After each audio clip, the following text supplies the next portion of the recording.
Testing, testing, 1, 2, 3. Testing, testing, 1, 2, 3. Good morning, everybody, and welcome to the Bronze Reaper podcast. I'm your host, Aroshlin Perkins, and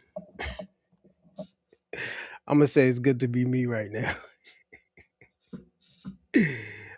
Give me a second. Something just popped up that's not supposed to pop up. Hold on, let me.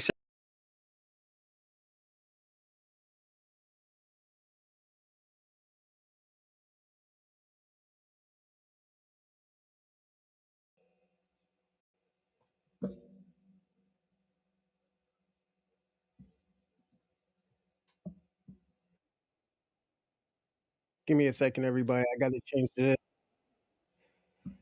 change the topic again. Jesus Christ. Because that was yesterday's topic.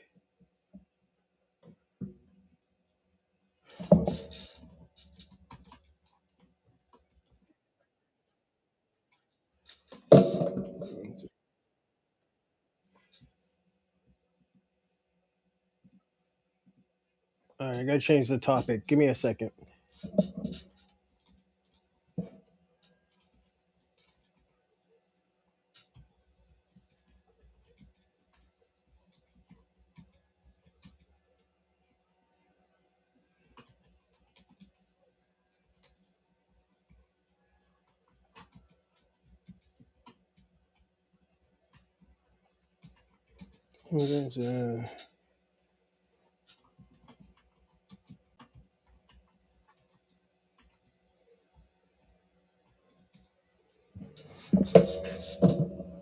All right, so what I did this morning, I wrote all of this stuff out, but it didn't go through.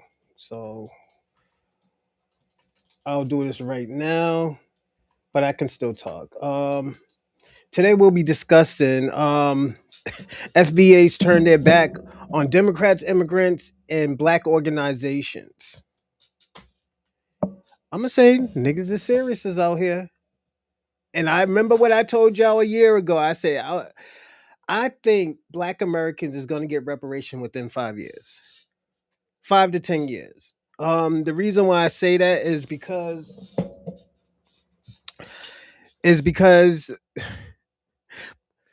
everybody needs a black American help. Everybody needs the black American help.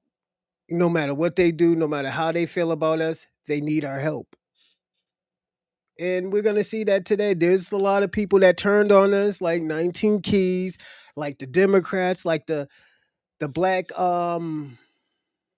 these black organizations like CBC, Congressional Black Caucus, and they're in for a rude awakening. They can't depend on the Roland Martins and people like that. And I've been told people that I was like, yo, this shit's gonna fall apart. This kingdom. Remember what I said? The kingdom is gonna burn down. The kingdom is gonna burn down. Hold on. Give me 30 seconds, everybody. I'm gonna write this out real fast and we can get busy. Just go.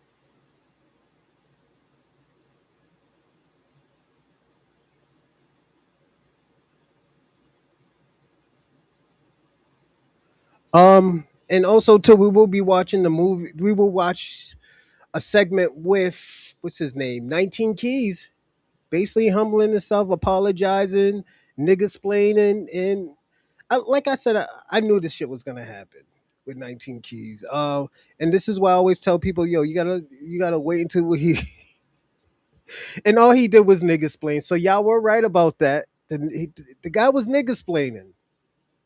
Oh yeah, I'm FBA too, and I feel like we should critique. No, nigga, you wasn't critiquing. You had an issue of what we were doing. Just say that, yo, I had an issue of how the shit was going. I would have been fine about that. Give me a second. Nah, I'm just trying to switch over some shit real fast. All right, that's good. Yeah, and I always tell people, I would have never had a problem with it. I was like, yo, he's just not fucking with it. But once you started saying psyop and all this and that, then after that you did the video, I don't give a fuck, I'm bigger than all of y'all and stuff like that. And I'm gonna say this, the money probably started running out. Or niggas probably like, yo, ran up on you like, yo, you don't fuck with us right now? Like, yo, what type of shit are you on?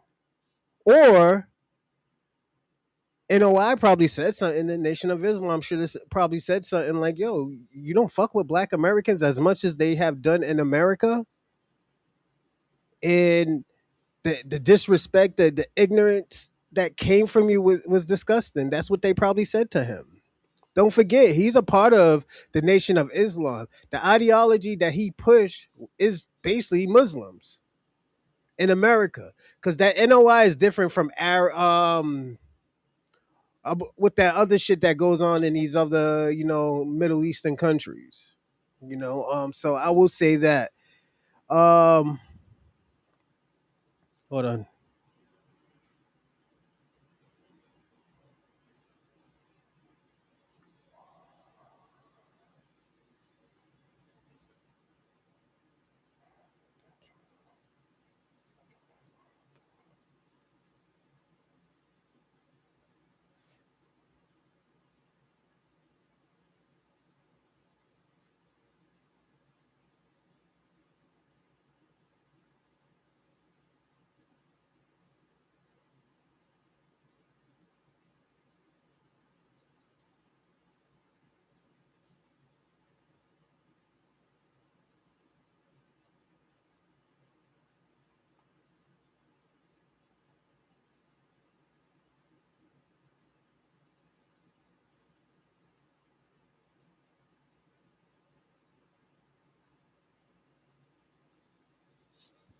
So yeah, and there is a reason why this a lot of this stuff is happening. And I'm glad everybody is seeing it now. I've been seeing it, but at the end of the day, I always tell people all the time, this shit ain't about me. This shit has never been about me. This show, yeah, it's about me, yada yada yada, me doing the 1-2 and stuff like that. I get what I do. I get what I do. But I can't look at it as like, oh, yo, this is this is the word of law. No, this shit's supposed to happen. I've been knew this shit was gonna happen. I've been told people, I was like, yo, people's gonna get the rude awakening when we stop doing shit. Once we stop doing shit, look at yo, we're watching the empire fall as we see now. You know, we're watching the empire fall. And I'm gonna say this is a beautiful thing. I'm glad the shit is falling. It should have fell. It should have fell years ago. You know, I just I'm gonna say this. I'm glad that it fell because it's a rude awakening that who runs this country really. Who makes this country go? It's not Pan Africans. It's not the Boulets. These gatekeepers. Yo, we need, like I said, we need new gatekeepers. Niggas is out here getting humbled.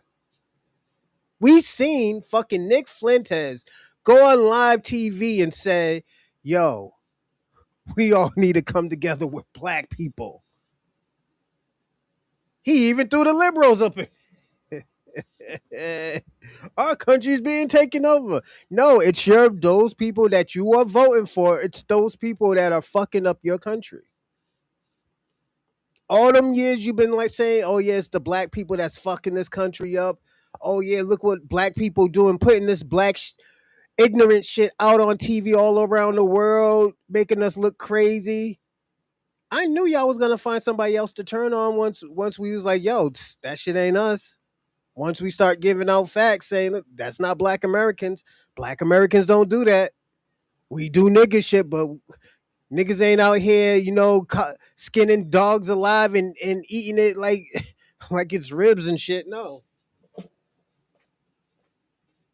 We have we have never done that.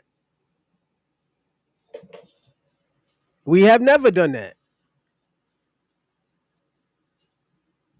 Now we seen all these white supremacists turning on each other from was it the Republican Party to the American First to fucking was it MAGA? I knew this shit was gonna happen. I told people all the time, "Oh, what y'all gonna do? What y'all gonna?" No, nigga, I ain't gonna do shit. You know why? Because y'all niggas is gonna turn on each other. Y'all been doing. Y'all historically do it. Y'all motherfuckers historically turn on each other. Look how bad y'all turn on Donald. Y'all turned on Donald real fast. Y'all turned on him real fast.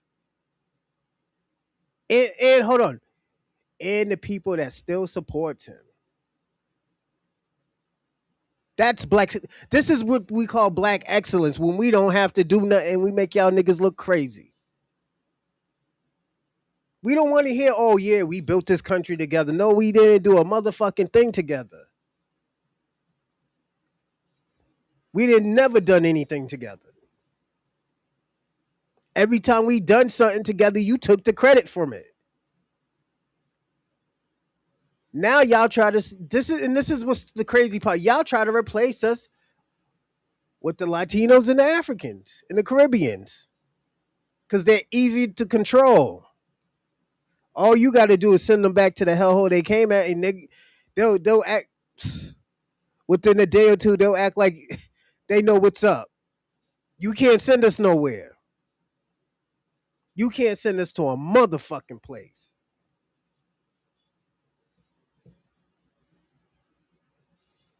And I'm gonna say this: that's how good you got it. Because at the end of the day, if we ever leave, like how the world is now in this country, it's gonna be 4 times worse. Because you're gonna be looking for somebody to blame. Y'all can never get along by yourself. That's why I always push the Moors built y'all country. Y'all can never build anything together. So y'all have to go on with another person built.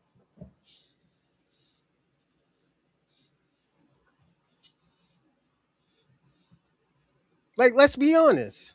Let's be honest. What's going on, Dorsey? Salute, salute. I didn't even have the joint open today. My fault.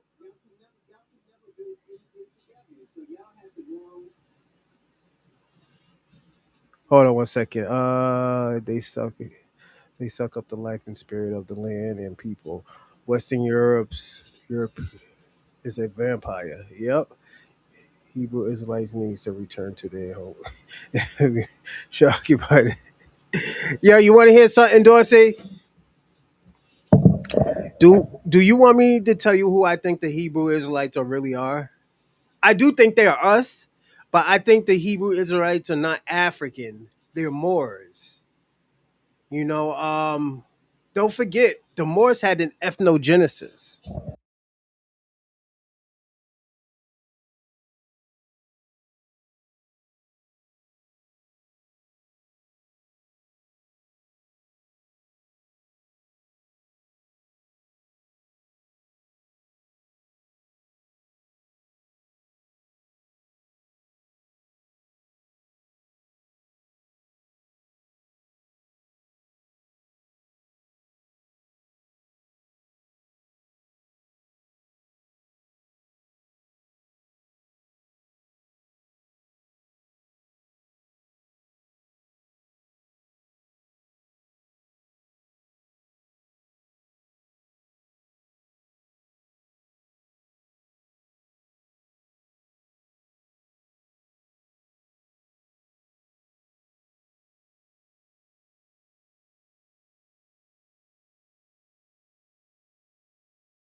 Sorry.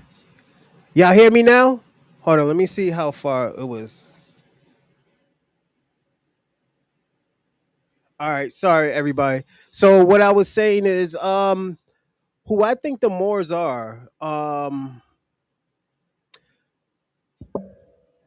think the Moors are the people. I don't think they're African. I don't think Moors are African. Oh yeah, tell me how you feel. Oh, but let me say this first before I forget who I think the Moors are. I don't think the Moors are African. I think these Moors are, they probably have African blood, but I think they're the original migrators. They civilized everything all over the world. Some of these people stayed, some of these people left, some of these people were exiled, but they built everything. These are builders. We can tell by statues in other countries, by artifacts in other countries. You know, even the picture of Yahweh Shah. You know, Hebrews were before Muhammad was. Yeah, I believe that. I think they were migrators all over the world, and I think a lot of us in America have Moorish blood. Even some of these white people in Spain have Moorish blood because what I was saying before, a lot of these Moors were, I mean, some of these Moors were sleeping with people from the caves. And it was looked down upon when you sleep with people from the caves. There were people living in caves. We were civilizing those people. As what the Egyptians did to Greece or Rome, that's what we did damn near all over the world. We civilized people. We taught people how to build. People didn't know how to build without us. Niggas was, like I said, niggas was sleeping in with animals, sleeping with barns and animals. So yeah, that's why when you read in the Bible, they was like, yeah, when Moses was like, yeah, niggas is gonna go back into captivity, but on boats. Yeah, we were spread all around the world. What do you think that mean? Yeah, were there Moors in the South America? Yeah, absolutely. But now we got to look at it. We're in America now. We're different. This is why a lot of people, and I'm gonna be personally honest. I'm not saying I'm on that train yet, but it sounds like some good shit. A lot of these people, this is the reason why a lot of these people are saying that they're not African. They're so far out of Africa where, okay, nigga, this might be your land. Don't forget, like I said, Spain. Spain was black. Scotland, black. England, black. Europe was black. Now the question is, where did these motherfuckers come from? Where did these motherfuckers come from? Now, you could say what you want to say, Robert. I had to say that because I was gonna lose my what I was gonna say. Let's see. I don't know why so many black folks want to be Hebrew in the first black. In the first, like, we know the small hats are they Hebrew, right? But the thing about it, Robin, Hebrew Israelites are, that's a bloodline. That's a historical bloodline. And as I'm looking at it now, and I'm just trying to put pieces together, I do think the Moors are the original Hebrew Israelites. This is why it connects. It connects with Black Americans because it connects with some foreigners too on this side of the earth. I mean, this side of the world. So I'm talking about Latinos and stuff like that. The reason why I say that is because niggas is building everything. Black people are building everything. But white supremacists, and I'm including the small hats, were hiding all this stuff that we were building. saying that, oh, yo, we created this together, or this guy with this guy who barely could develop a sentence can who created electricity or some shit like that. No, it's a lot of this is coming from probably certain type of technology that niggas had for centuries. It's just new to a lot of people, you know. And I'm gonna say this: I salute the Hebrew Israelites of what they're doing, even though I don't agree with a lot of this shit or some of this shit. I just don't agree with. I fuck it. I have to salute it because they're doing something. They are putting in the footwork. What y'all do, what a lot of these people do to the Hebrew Israelites, the same thing that y'all do to Black Americans. That's how that Hebrew Israelite shit got started because of y'all. And we got to be honest about that, Robin. A lot of this shit got started because of the white supremacists in America. One nigga was probably like, yo, why do they treat us like this? Why are they lying about this Bible? Why am I a Christian? This is why I'm asking the question: is this really a white Christian country? Has this ever been a white Christian country? And the reason why I'm gonna ask you, the reason why I'm saying, do I think that? Why do I think this? I mean, is this really a white Christian country? Because y'all blaming the small hats of buying slaves. So has this really ever really been a white Christian country? Or did they just make y'all feel like this was a white Christian country? That's something to think about. It really is something to think about.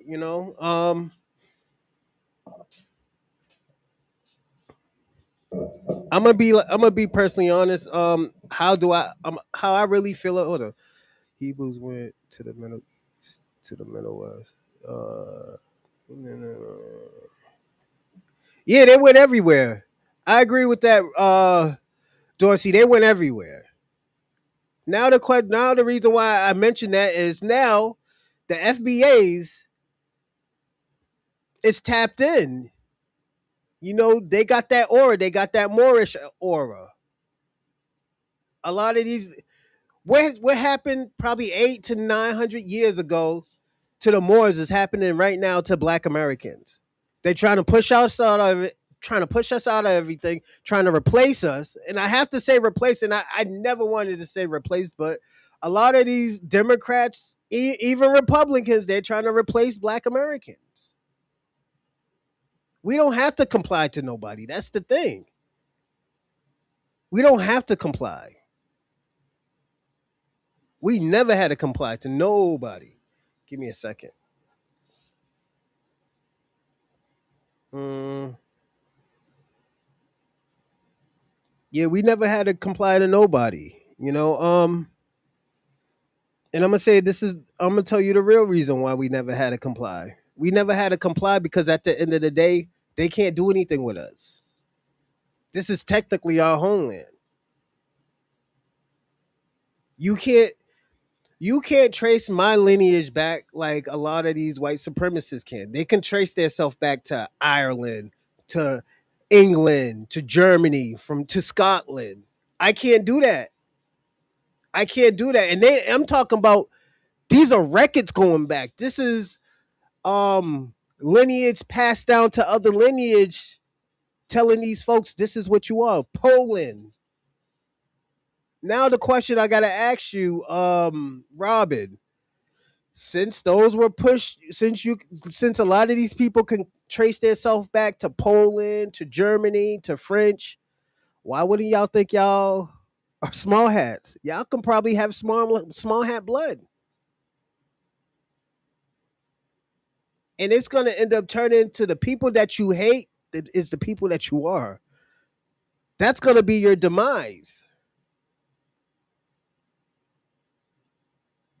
And you might say, "Oh, yo, you know what? These aren't my yeah, they're your people. They were living amongst y'all. for thousands of years. Did they get exiled? Yes, but they went other places. They went other places. You don't think y'all was was there reproducing with them? It might not know.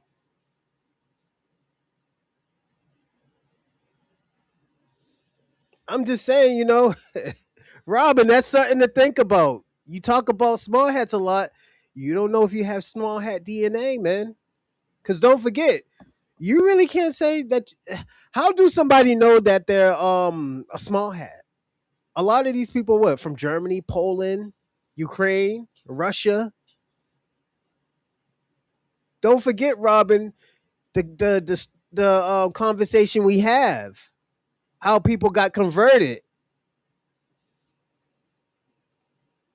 You know that Atlanta, that country I'm talking about. They converted. Then they went all around the world. So now the question is, Robin, how do you know that you're not one of them?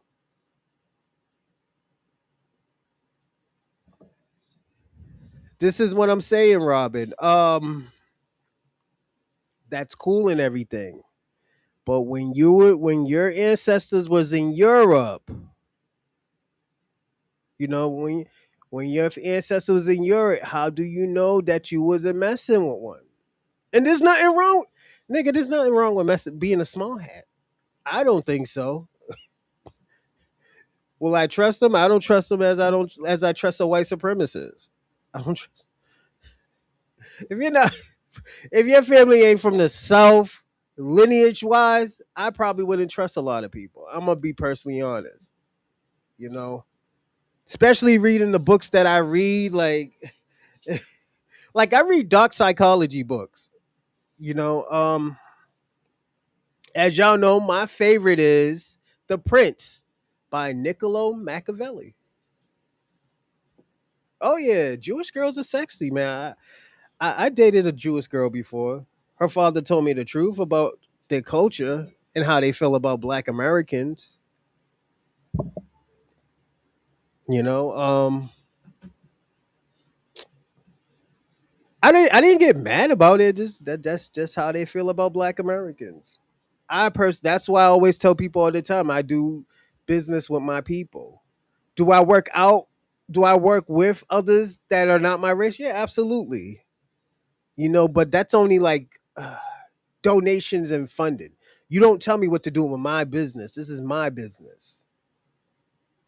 You know, put it this way: even if they take my business, they can't make my business like I make my business. This is why I always tell people too when you hold on. So I might have My mom told me I like Jewish girls, so I might have that DNA. Who knows? Shalom. Robin, shalom. There's nothing wrong with it, Robin. I'll tell you that. There's nothing wrong with it. There's some sexy Jewish girls. I think so. I dated this one girl who was Jewish. I didn't like her how I didn't. It wasn't that the attraction is just how she treated me. She always treated me like I was on that top tier until I found out why white girls go out with black people. And they don't stay going out with black people. They end up going back out with their own race, as I always say. All of them do that, from Latinos to Africans to whites, you know, Caribbeans probably. Yeah. They all go back to their own race. Ain't nothing different. And it's just it is what it is. Do I think it's a phase? No, I don't think it's a phase, but I think it's a cultural thing. You know, I know this Asian girl from Brockton. She dated black guys her whole life. I just found out she just got married, and I haven't seen her in like 20 years, 20, 30 years. She goes out with an Asian now. She go out with a Philippine now. That's just how it is. He said the Chihuahua breed. was the Chihuahua breed the Chihuahua was breed in Egypt and it traveled to Mexico with the Moors. Shout out to Dorsey. Yeah, man. It's like I said to people all the time. Yeah, this is what comes with the territory, But let's get back on topic. A lot of people is that this is where I always tell people all the time. People need that Black American help, and that's why I use the example of the Moors because the Moors built everything. Like, let's personally be honest. Shit went to hell when the Moors left. Just like shit is going to hell now because Black Americans are not participating. Or we could tell who the sellouts are because they're cheering for a Democrat, cheering for a Republican, cheering for MAGA first, cheering for liberals. We're seeing this. We're seeing all of this.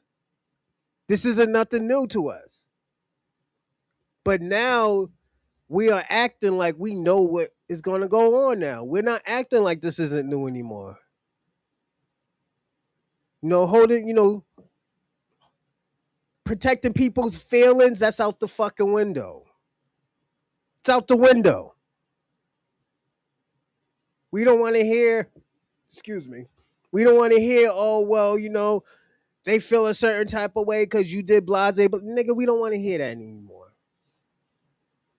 We don't want to hear it. And the reason why I said we don't want to hear it because at the end of the day, when shit goes left with us,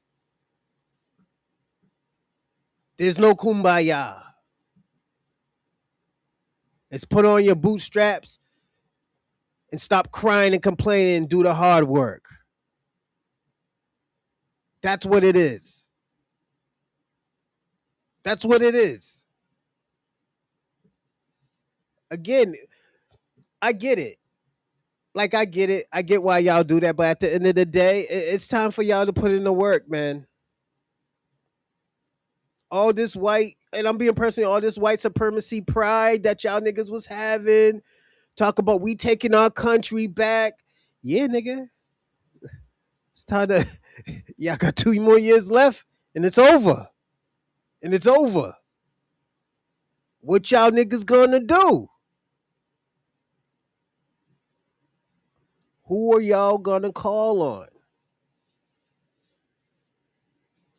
Mm, mm, mm, mm, mm. Who are y'all gonna call on? Donald's out of this motherfucker.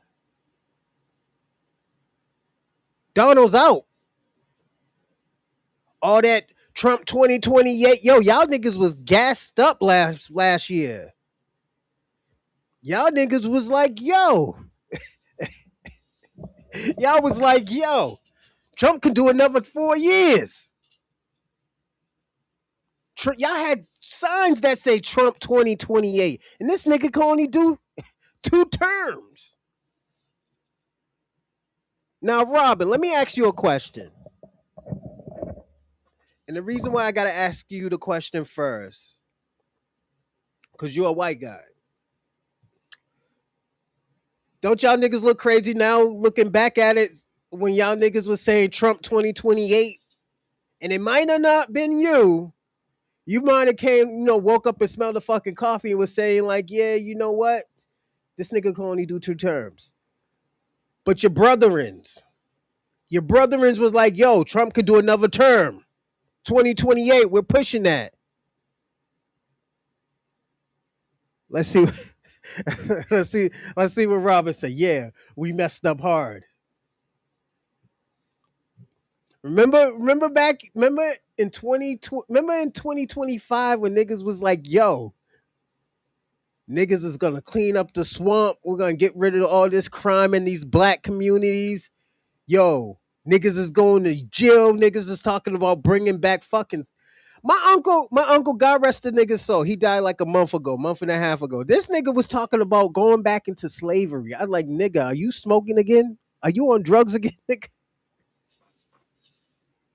I had to ask the nigga, was he on drugs again? Because this nigga was talking about going back into slavery. That's what that nigga said. I was like, nigga, you on drugs again?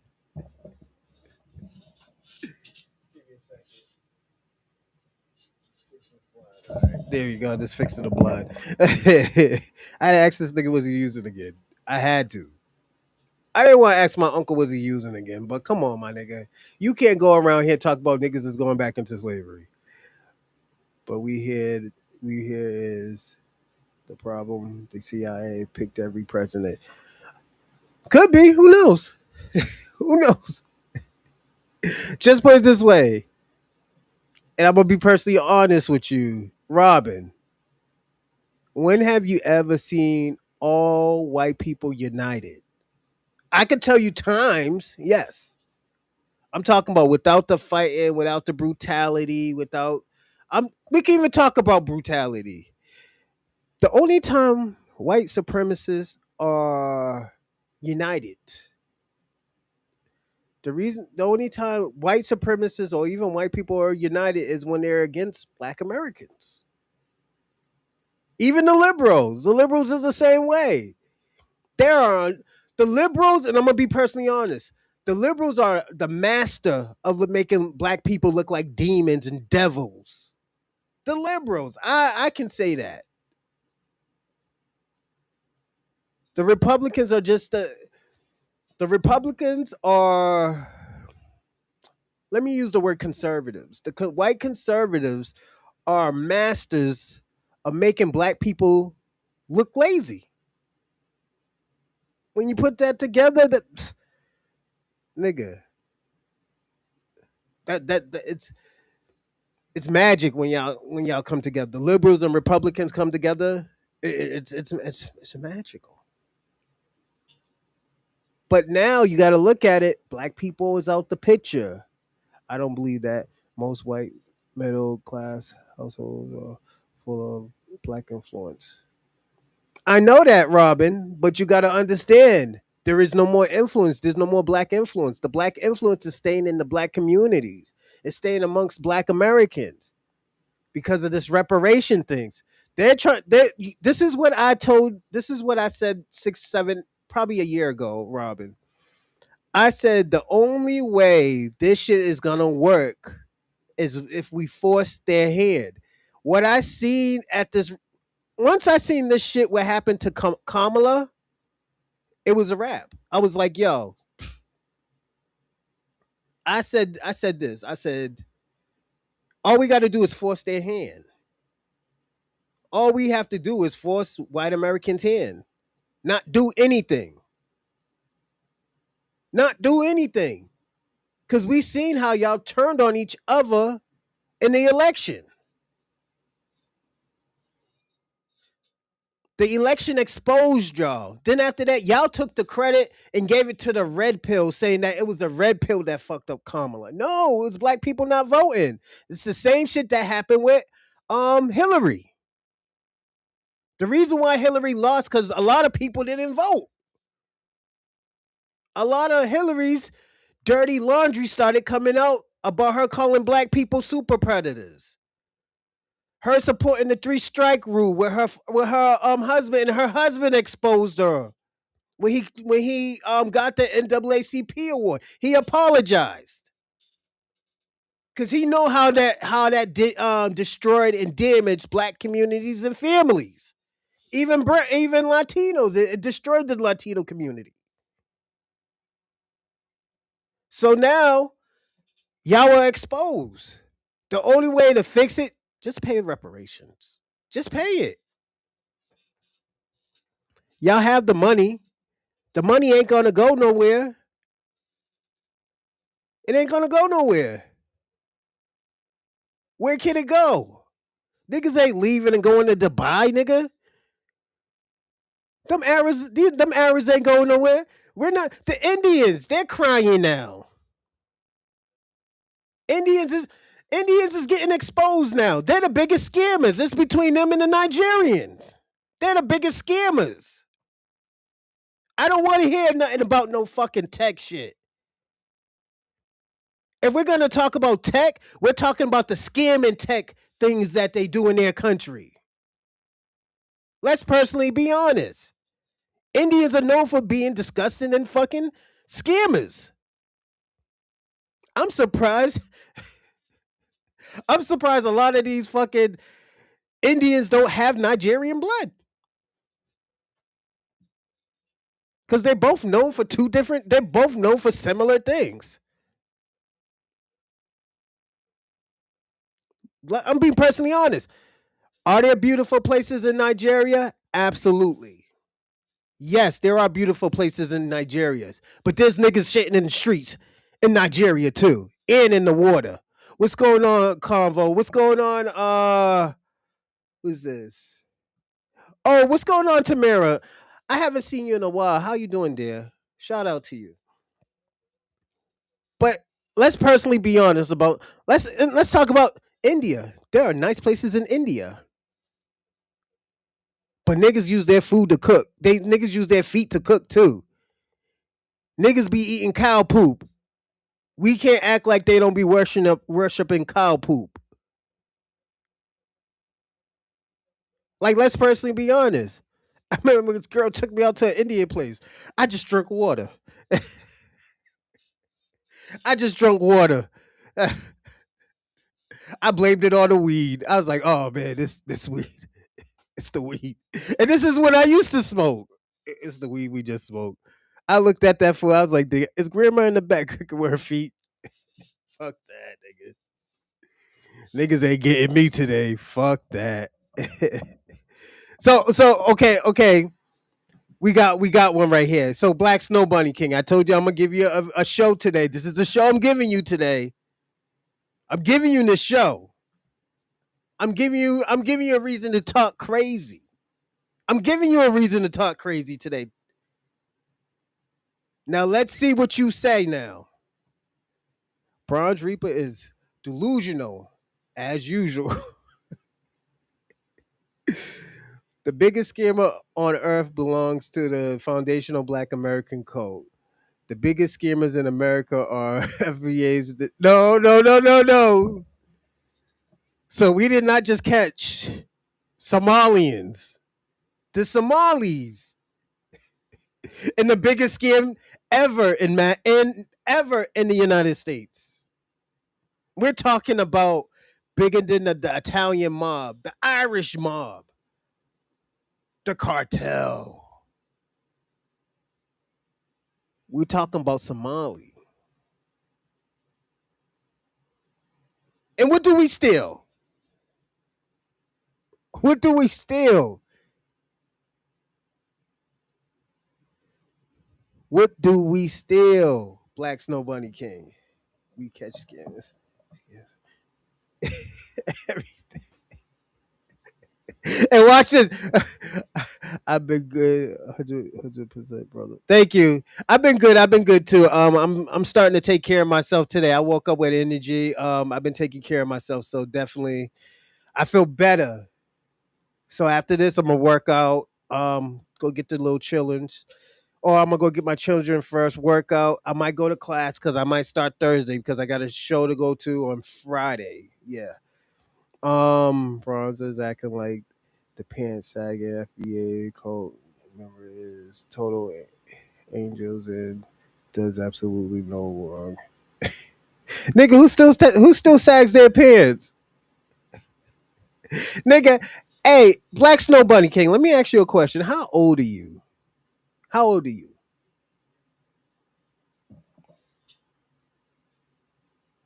He said the church. Oh no, we catch scammers from India. Look what the white man said. We catch scams from India and Africa every day. So Black Snow Bunny King, this white man that you worship, has said we catch scams from India and Africa every day. Is he wrong? So I'm gonna say this, and let me tell you the reason why I stopped arguing with a lot of people. Like especially like just foreigners. It's not that I don't like arguing with you. It's just I fucks with y'all heavy, but I gotta be personally honest. Um, And give me a second because I'm about to start the show. I want to say this. The reason why I stopped arguing because I know it's an insecurity thing. I know it's an insecurity thing, and I know it's a threat. I'm a threat to you. I'm a threat. Yes, absolutely. I'm a threat. I can. I get it. You know, and I'm cool with it. You know. Now let's see this right here. Hold on. He's supposed to say bronze. Okay, bronze is uneducated as usual. The Somali scammers do not do not. I think I know what you're trying. Hold a torchlight to the amount of destruction, damage, and theft the FBA churches has caused. I'm gonna say this, like Pastor Whitehead, the jiggy one. You know who Pastor Whitehead is, right? The New Yorkers know who Pastor Whitehead is. The nigga got robbed on live. Niggas took 100,000 off of him. They took 100,000 off it. Like I said, niggas gotta eat out here. The streets gotta eat, baby.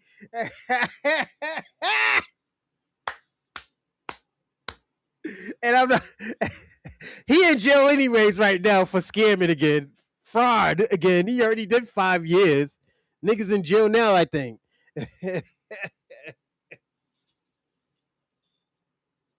That nigga, he was a jiggy nigga too. I think, yeah, he was a Haitian dude too. He was a jiggy.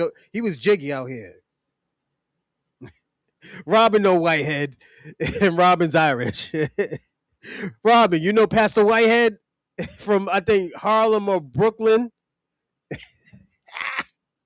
Let me see if I can find him real fast. I'm gonna find my man right now, and we're gonna watch him. Then after that, give me a second, everyone. I'm gonna do. I'm gonna show y'all who Pastor Whitehead is.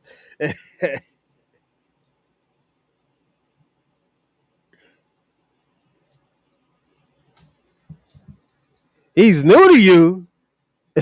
This nigga was grabbing up bitches in his church, choking them. Nigga got robbed. Yeah, niggas in jail, I think, for fraud right now.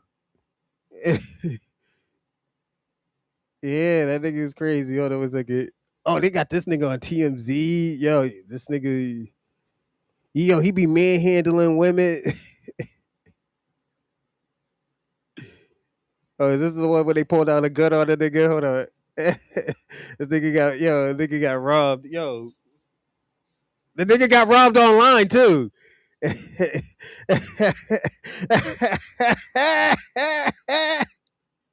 Hold on, let me see if I can find the video. If I can find the video, yeah, niggas is good out here.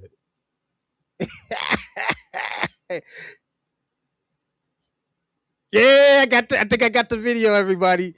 I think I got it. Y'all ready to watch this? This is Black Snow Bunny's people too. Black Snow Bunny, these are your people, man. Let's personally be honest. Let's watch it, everybody. And this is for educational purpose, everybody.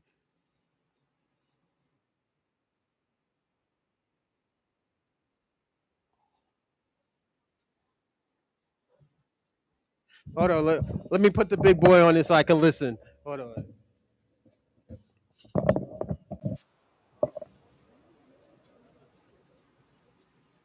Mm.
Nigga got the Gucci glasses on.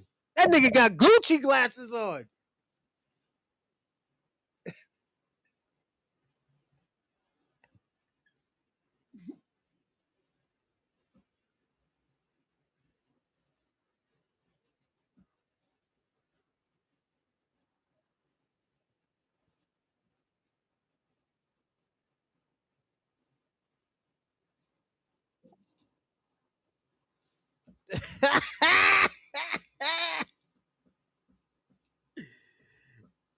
Yo, my man got robbed. That shit is crazy. Give me a second, everybody. Let me see how it looks.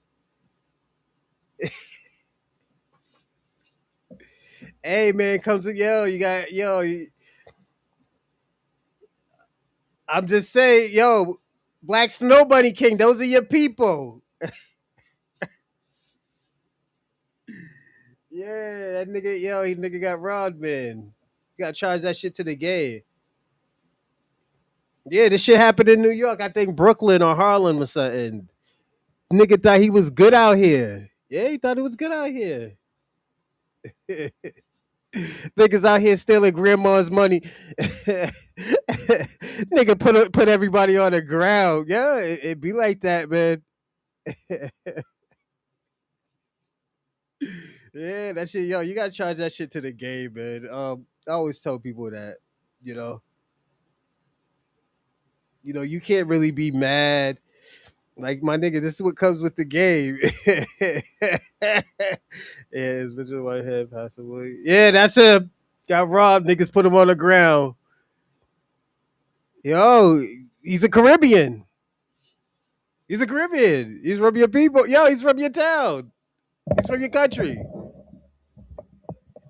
He's jiggy out here. He got a yo. That nigga out here making money. I can't. Yeah, pass the bling. Yeah, they laid that nigga on the floor, man. It's like, yeah, they pulled the Gucci man on him. That's not funny. They pulled the Gucci man on the nigga. So hold on one second. Give me a second. Everybody's hitting me about this FBA shit right now. It's crazy.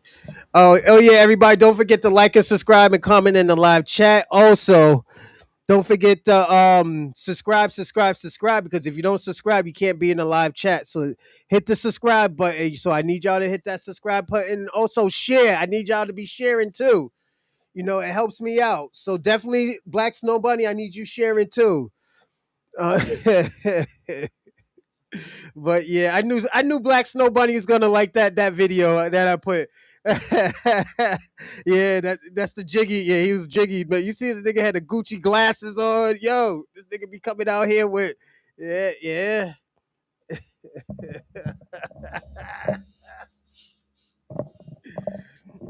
And shout out to the juke that robbed him. So oh man, shout out to y'all niggas.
Thank you, Black Snow Bunny King. I appreciate that.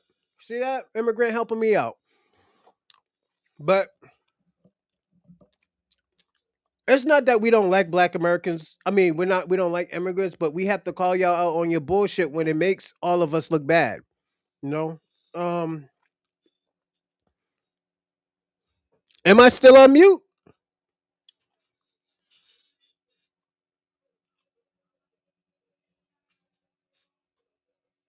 It's not that we don't like black Oh, there we go. I mean, we don't like immigrants. Thank you. Thank you, Snow Bunny King. It's not that we don't like immigrants. It's just we're tired of helping y'all. Oh, shout out to Robin, yo, your level 3 reach of was it Byrix or something? Shout out to you. Thank you. Um, like I was saying, it's not. It's just we don't want to get caught up in y'all bullshit. I'm gonna say this: with immigrants, y'all should be on your best behavior in this country, knowing how all the resources that y'all can get from this country, and stop acting like y'all not getting no resources. Y'all get more resources than the average person, average American. Mm-hmm. Y'all niggas come to this country with dirty flip flops and dirty jeans, my nigga, and a wife beater. Like, come on, my nigga. Them niggas give y'all clothes. Y'all niggas could live in a homeless shelter. Like, my nigga, you be living on the streets with your dirty feet in your country right now, my nigga. Why you think this dude Trump is trying to make it make it harder for y'all to come over here? Like, let's be honest about that. Black Americans have never said it was bad, but we're gonna be honest about it. Like, yeah, y'all niggas shouldn't be doing scams around here. If anything, y'all should be reporting the scams, you know? But I get it. Like I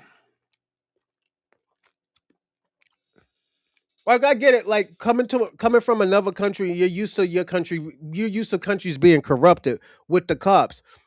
Is there corruptions in America? Absolutely. But we have told y'all about the corruptions. We have told you about the corruptions with the CIA. We have told you about the FBI. We have told you about Edgar E. Hoover. All of a sudden, and I'm gonna have to call you out on this, Robin. White supremacists. I know you're not a white supremacist, but they support you though. Even if you don't like them, you get a big support from them. They ran around here like a year and a half ago talking about the CIA is crooked, the CIA is infiltrating the white community. We got to be honest about that. This country is open about all the dirt. Yeah. Now, now it's open, and I got to be personally honest. The reason why it's open, Robin, because you know what? A lot of these white supremacists and a lot of these white politicians is being infiltrated. Oh shit! Here goes Shabaka. That nigga's alive right now.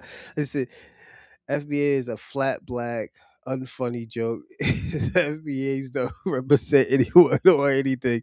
FBA want the white man's crumbs. Please, no. Let me tell you what it is, Shabaka. It's we don't want white man crumbs. We just want what is owed to us. That's it. Nothing more, nothing less. And that, and also we want policies. We want policies, and at the end of the day, it will support you, Shabaka. Don't act like it won't support you. We're giving y'all niggas as a blueprint, and y'all are contaminating the blueprint. Y'all are contaminating the blueprint. This is why I always tell people all the time, I don't want help from none of these niggas. I love y'all niggas. I fucks with y'all, but I don't want help from y'all niggas.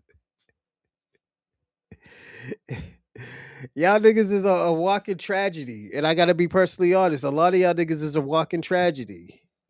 And I'm sorry to put it that way, but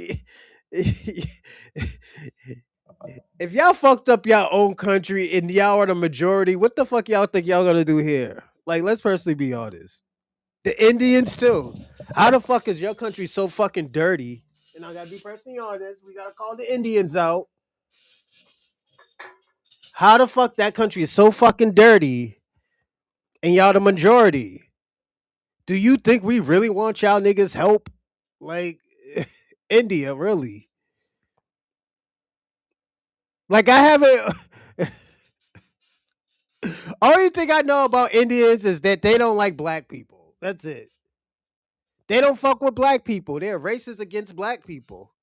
They're more racist than white people against black people. I'm gonna be personally honest about that. And I fuck with a few Indian people, but they don't really like black people like that. We can't be on. We can't act like. And I know some of y'all might feel different. Like, yo, hold on one second. My son got this shit. Oh fuck. My son was in here fucking around my mic. All right, we good. Yeah, like I can't act like, oh yeah, you know what? These Indians have been great to us. We could talk about the history of fucking Mahatma Gandhi, what he did to Africans. How do Indians treat Africans in their country? Like, like we can't act like that shit doesn't exist. That shit exists. You know, so it's fucked up with. Give me a second. Let me fix that.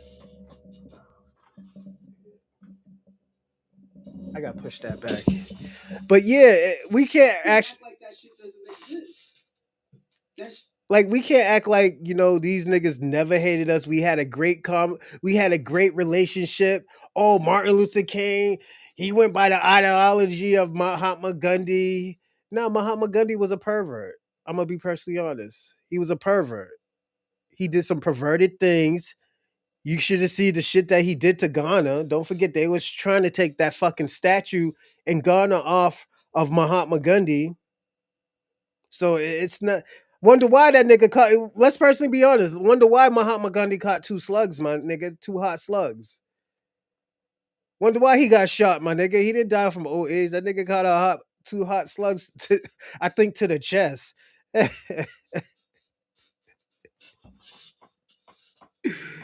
Like, let's not do that. Let's. Nigga did catch two hot slugs, so we can't get mad about that. But let's get on to this. Let's get on to these videos. Let's watch it. We got a lot to break down today. We're gonna watch my homegirl Shabby Shabs. She is when I say yo, she's on spot on point. I was listening to the shit this morning. So definitely Robin's gonna like some of this stuff. Definitely.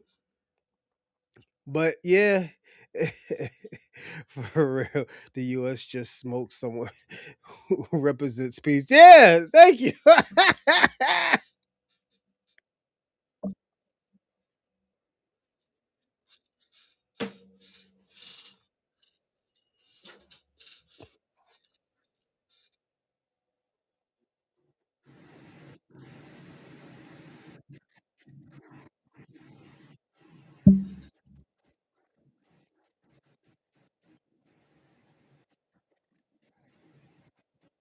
Mhm. Mm.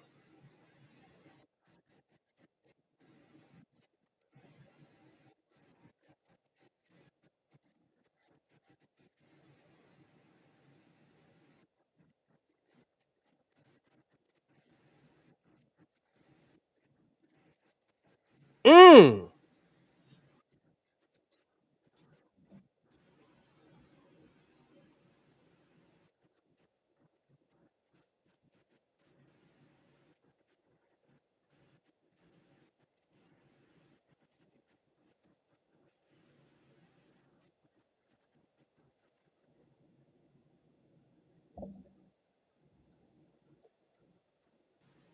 Who does that sound like? Who does that sound like?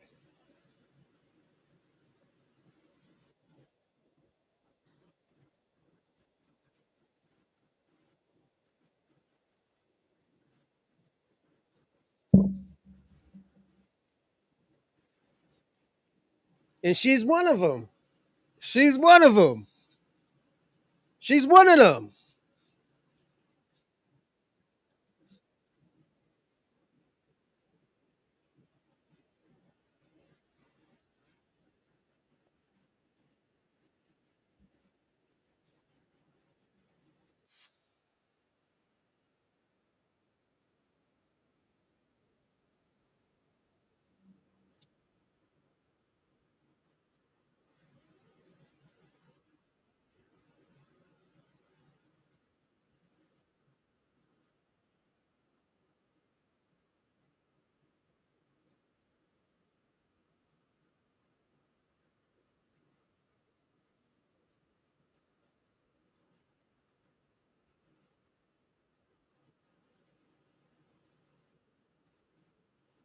Mm.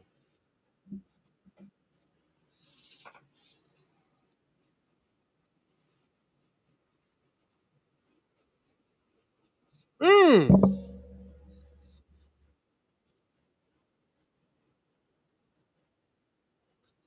Mm.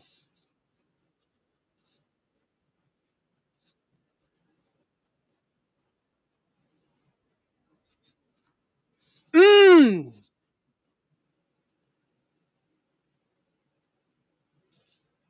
And Shabaka, she's a Pan African. Kamala Harris is a Pan African.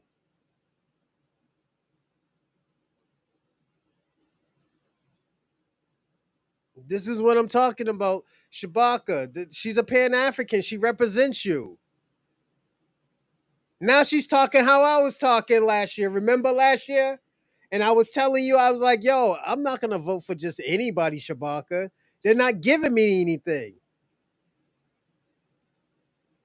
And you was like, you're going to start, you got no reason of complaining because you didn't vote. And what did I say, Shabaka? They didn't give me nothing to vote for. Just you tell me pick lesser two enemies. I'm not doing that. I don't care who wins because it's gonna be bad anyways. It's not gonna do anything for me. Remember when I said that to you, Shabaka? I was like, only thing if the Democrats win is just more money to immigrants. If the Republicans win, a lot of these niggas is gonna get deported. I told you that. And you was like, no, no, niggas is gonna go back into slavery. They're gonna deport you. This is what you were saying, Shabaka. You was talking about I was gonna get deported. And I said, where? To Zimbabwe, nigga? Where are they gonna deport me to, Shabaka? That's what you said. I say, where the fuck am I gonna go, Shabaka? My family's from Selma, Alabama, Augusta, Georgia, St. Clair's, Georgia.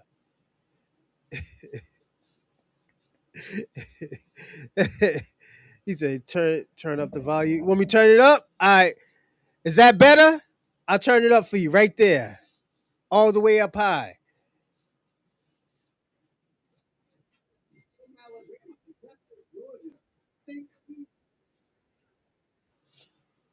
Mm, mm, mm, mm, mm,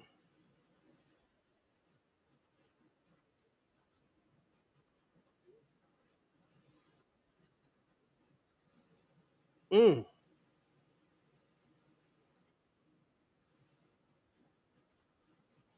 mm,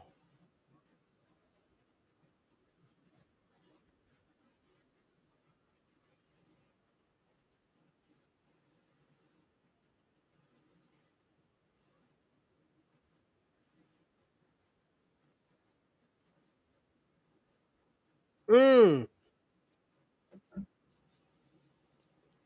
No tangibles, no vote. Remember that door? Remember that, Dorsey? Remember we was like no tangible, no vote. We was like, and niggas was like, yo, that's divisive. Them niggas got mad because we were cheering on the Montgomery Brawl. And I'm gonna say this. This is what started all of this shit. This is what started all of this shit. Niggas was talking about civil war, nigga. Are you serious? You know how many black people got guns out here too? Nigga who's military trained. I don't think people understand that like black Americans has always been military trained for everything. You might get these dumb niggas, yeah, that just be wilding out. Yeah, we get that. But most of everybody's kids, especially down south, is trained with guns in the country. Yes. It's different. This is why everybody moves differently down south.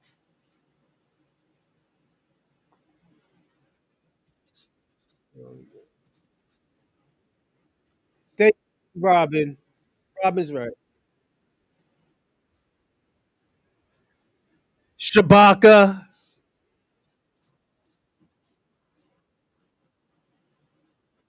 Shabaka.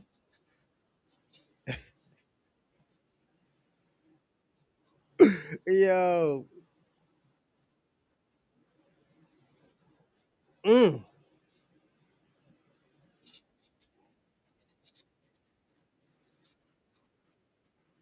Mm-hmm. Mm. Mm.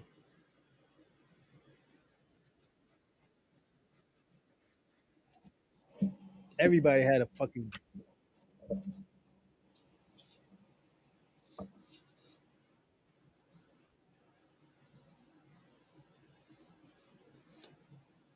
And I'm gonna add on for more what she's gonna say too. That I mean of what she just said. There were times where Kamala, she didn't go to the black diet. I mean the black roots, the black green. I mean grassroots. I said green roots.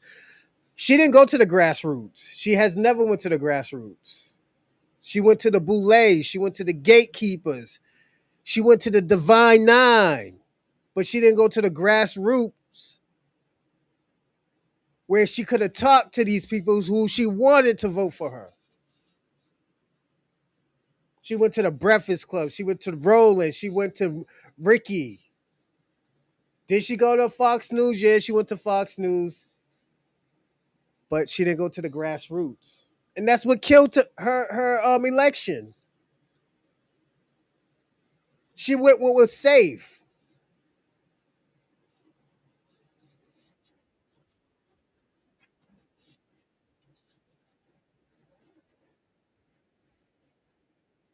Mm, mm,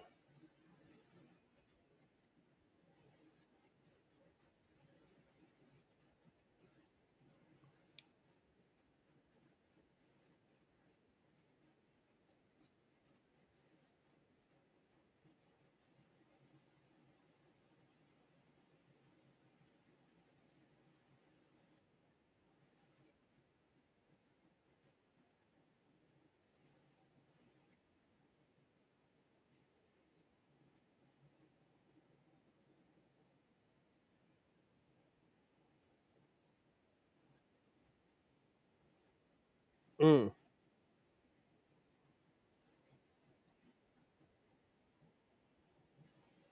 mm, mm, mm, mm,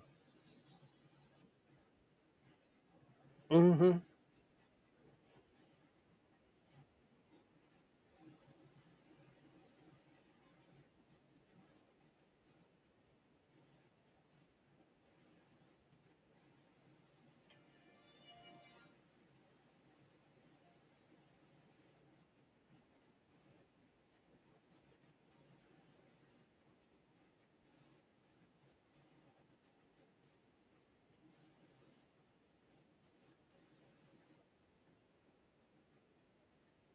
mm, mm, mm,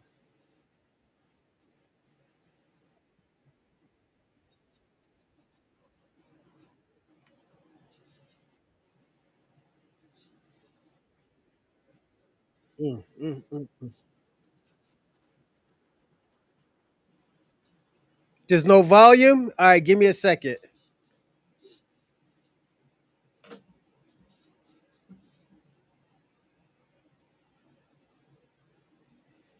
Let's try this one more time. Hold on.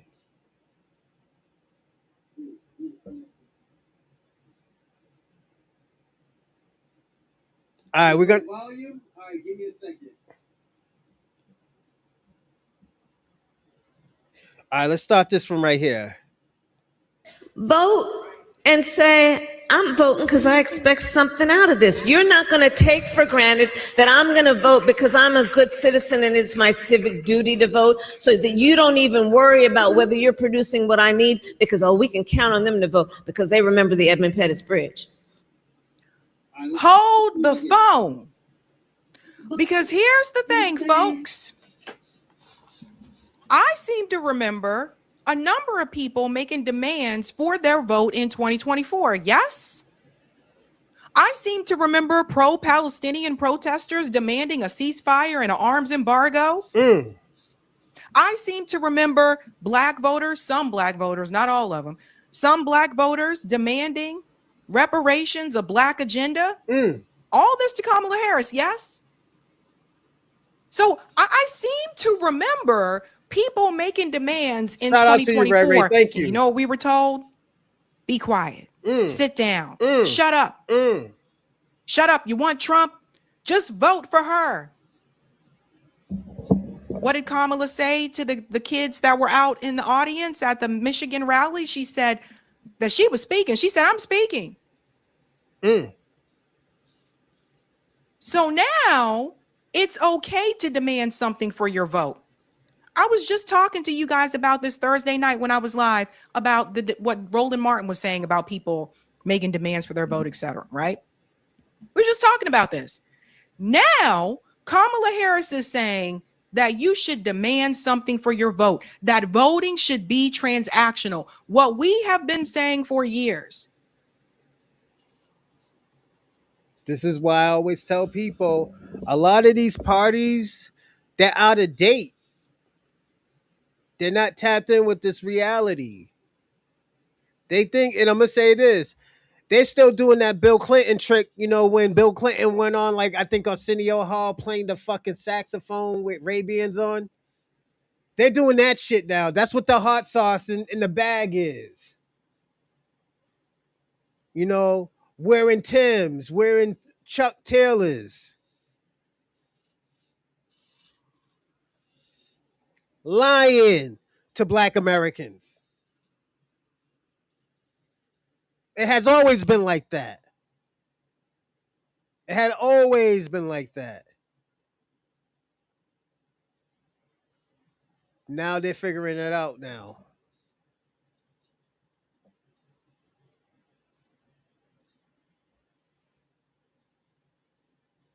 Now let's talk about the pros and the con. Here's a pro about this, about her saying this, is that the people who simp for Kamala and will never admit that she has any faults at all. Shabaka. Those who just want to carry water for the party, 100%. Maybe now, because she's the one that's saying it, maybe they'll support it. See how that works? Here's the con about that. It's too late. Because we were screaming at the top of the rooftops in 2024. We were screaming demands. And we were told, how dare we ask for something? How dare we? And yeah, there were Black voters that had demands, but it wasn't just Black voters with demands. There were Latino. Robin, reparation is a debt that is owed. It's a debt that's owed, Robin. Like, for example, you think because my ancestors died and lost everything because of the government, and the reason why I said the government, because they okayed the white supremacy. They okayed slavery. Everybody else got paid. You reclassified my identity. You destroyed the Black home. You don't think I owe the debts from my ancestors because of what their people done? What you okayed? No, it's but Robin, the difference between my ancestors and your ancestors had a choice to stay in Ireland. They came over here because of the Black Plague. They said, yo, you know what? I don't want to stick it out. I want to go where it's already built. All I got to do is, I don't have to create the blueprint. All I got to do is listen to these motherfuckers and pay off a debt. You paid off a debt, and that's why it's called indigent servant. Indentured servant. I'm sorry, indentured servant. Your ancestors has paid off indentured servant for freedom. We didn't have that choice, Robin. We always had to fight. We always had to revolt. That's the difference between my ancestors and your ancestors. My ancestors built the America. Your ancestors went along with the white supremacists. That's why you are considered a white man now. In those times, you wasn't a white man. Voters who made demands to Donald Trump. So what? I'm trying to remain calm here as I discuss this, but I'm actually burning inside. If you could see what my insides look like right now, they are on fire. Again, Robin, y'all had a choice. You worked off a debt. You didn't work because you didn't have a choice. It was a debt that was owed. It was a debt that was owed to America. Yes, indentured servants. Yeah, it's a debt. That's a debt that's owed to us. You think? Let me ask you a question. If your uncle owes a debt, I mean, if somebody owes your father, you don't think they're supposed to pay you? Still pay you? They think, oh, because he died, it's over. No, that's not how shit works. It goes down to his lineage. That's why to this day, natives are still getting reparations. And don't forget, these were the Indians that was the civilized tribes that were enslaving blacks at times too. That was on the side of the white supremacists. These civilized Indians. So yeah. Okay, ask the small hats for that.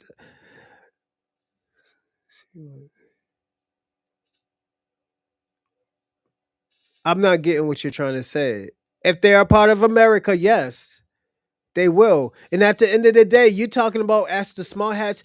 Y'all are still paying taxes to them, and you didn't do nothing. Y'all didn't do anything. Y'all still paying taxes to Israel. So what's the problem? What you think some of our tax monies goes to? What do you think she's talking about? Who you think is buying these politicians? Why you think they're overly protected? They're more protected than this country is. You know? And it's cool. Like I don't mind. It's like I personally don't mind. You know why? It gives y'all more to yell about. it gives y'all more to yell about. I'm not playing. I'm not paying a black tax. I pay enough. God. But again, Robin, y'all got free labor. Y'all had damn near 500 years of free labor to build this country. You don't think you owe a debt? You think it's just free? Do you think it's just free? Because if you think it's just free, don't forget this country's gonna get worse if black people don't participate. This is again, everybody, audience. This is what I call forcing their hand. Because listen to this, Robin. Let's say black people still keep on not doing stay not doing anything. This country's gonna get worse. I didn't have. Yeah, you did. You do. Let me tell you. Let me tell you how you profit off of this free land because you got $1 million worth of whiteness. You got $1 million worth of whiteness. Hmm.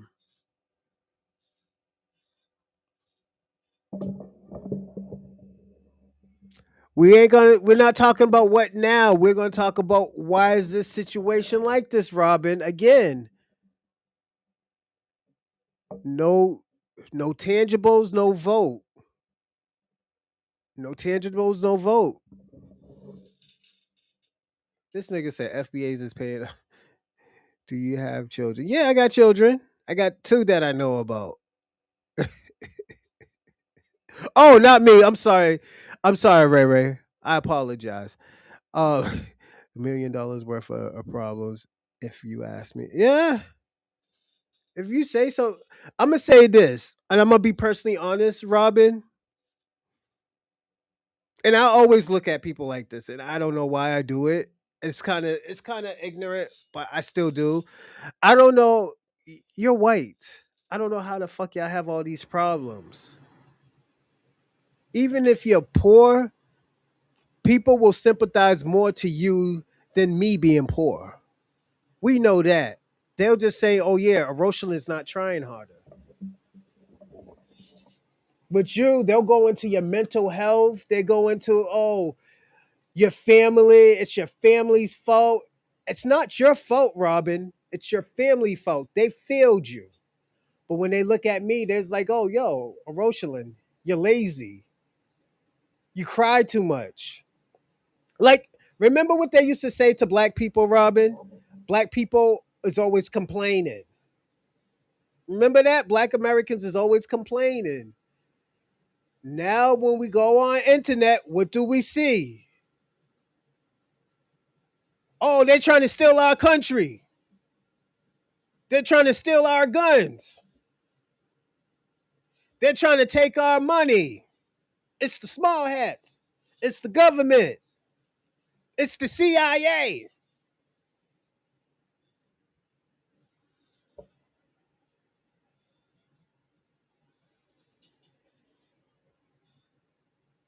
It's just it's this is what I'm saying, Robin.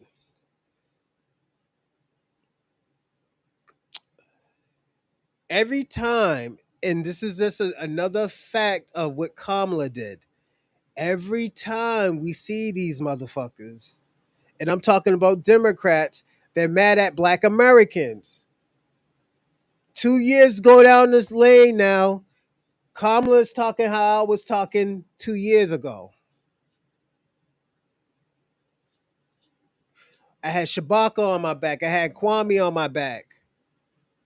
And this is why I get offended when a lot of immigrants call me brother. I don't like that shit. And the reason why is just I know I know you're gonna end up turning on me. It's cool. Just remember I'm gonna use you. I'm gonna use you. You know, I'm gonna be personally honest. I'm gonna use you. If you ever think I'm gonna be friends with you, or if I'm ever gonna trust you, you know. You would probably see steam coming from my head. Because the problem that I have is that when people, in particular voters, they only want to take something at face value, or they only want to get on board with something when a politician tells them to do it. Shabaka. I'm saying it's okay to also give people permission to be transactional. Hold on. I'm sorry. And to say, if you're going to give. I'm sorry, everybody. Before I start this, I want to say this too. I just made a great point, and I don't want to lose what I said. When I was saying that every time we do something, and she's right. Every time when a politician says something, everybody take it as it's the truth. But when Black Americans say we're crazy, we're crying, we're complaining, for example, the immigration. We've been hearing from white people, from Indians, from Asians, from Latinos cry, complain about help. And this is why Black Americans turned on everybody. Everybody was a part of that white is right shit for years. If it doesn't come from a white person and it's not true. And we've been telling y'all for years, these niggas is, if once we're gone, you're next.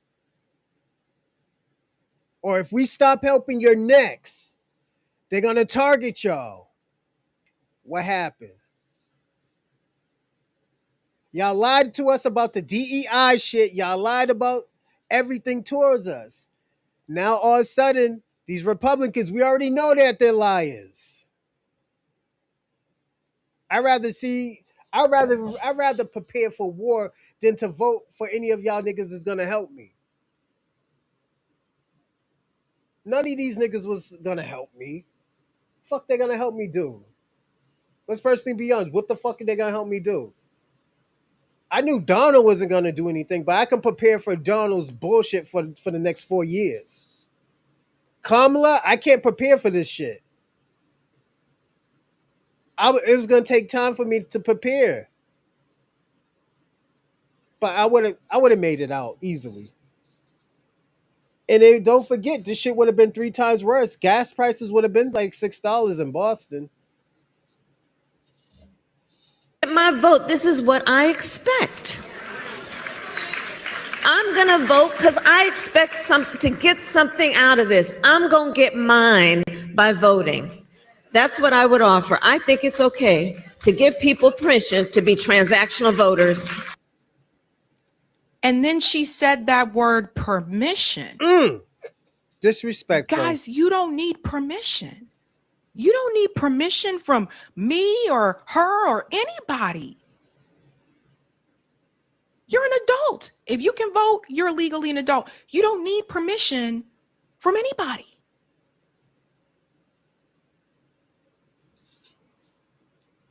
And it's interesting because I remember what she said before when she was asked about doing something specifically for Black voters. Remember? Let's really be clear about that. So I'm not going to sit here and say I'm going to do something that's only going to benefit Black people. No. Let's really be clear about that. So I'm not going to sit here and say I'm going to do something that's only going to benefit Black people. No. And a lot of y'all don't forget, she was on the forefront of the 3-strike rule with Bill Clinton back in the days too. She was an attorney sending a lot of people to jail. Yeah. Those were her words, not mine, right? So either Kamala Harris has been paying attention to independent media or she's trying to help the Democratic Party in some way, shape, or form. Maybe she saw the light. I don't know. But it is very apparent, and I'm going to show you the numbers as well. It is very apparent that the Democratic Party is trying to, in many ways, find a way to grow their base, but also to increase their approval rating. Ray. Because even though Donald Trump is terrible, yeah, we have a parasitic relationship. That's true. Terrible. The Democratic Party's approval rating is not good. One would think, with as many things that I talk about on this show that Donald Trump has done throughout his administration, and we're only in we're only 2026, right? So it's not even like the last year of his term. As much as we talk about on this show, and we talk about both sides, but as much as I've told you what Donald Trump is doing and has done, one would think that the Democratic Party will be doing very well right now, but they're not. And so they're in a crisis. They're trying to figure out, what do we do? What do we do? And we'll show you what is not working out well. You see, even Alyssa Slotkin, who's former CIA, she's going to use a CIA tactic when she answers this guy's question here. Pay close attention to this. This was at a town hall in Ohio. And someone is going to bring up the issue here of AIPAC. Even when it comes to this, they still don't want to walk away from the pro-Israel lobby. And she's one of them. She get money from them too. They don't want to walk away from it. So listen to the nonsense that she gives here. Okay. A good Xavier student is prepared. So, sorry. Basically, going back to what was said over here, you have not taken money from AIPAC, but pro-Israel lobbies and their donors have spent $4.5 million on your campaigns. But I do have a question unrelated to that. I just wanted to add that. So I am curious why. Don't worry, in Massachusetts, Michelle Wu's taking money too. She's taking money too, Michelle Wu. I got facts she's taking money. This girl is the only mayor that went up to their conference. That is a mayor. And I don't like to do the Harrow thing on your head, but Michelle Wu's taking money, and she's the mayor of Boston. She's taking money. She's a scumbag. My auntie almost fought me when I talked about Obama and Michelle Wu. She's a piece of shit. Left-leaning media, well, I guess mainstream media and establishment Democrats are spending energy attacking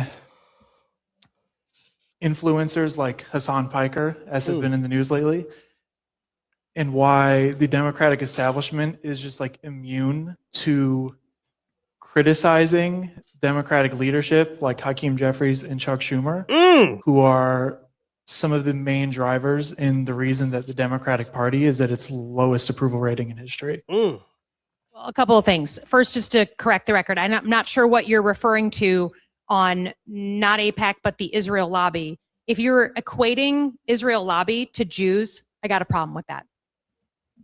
CIA talking point. Do you see what she's doing? He's asking about the money that is coming in from the pro-Israel lobby. So what she is going to do, she's using this tactic where she is going to deflect.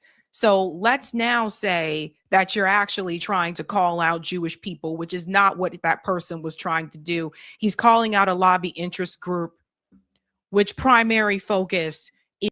You know what that's why I say they're weaponizing. They're weaponizing people's culture. They're weaponizing people's culture because they don't want to answer that question that they taking money from certain people. Are they bad? Are they good? I don't know. I know they're taking money and they're pushing certain agendas.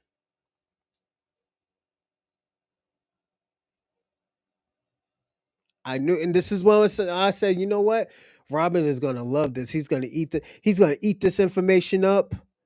He's gonna love this girl. Her name is Shabby Shab too.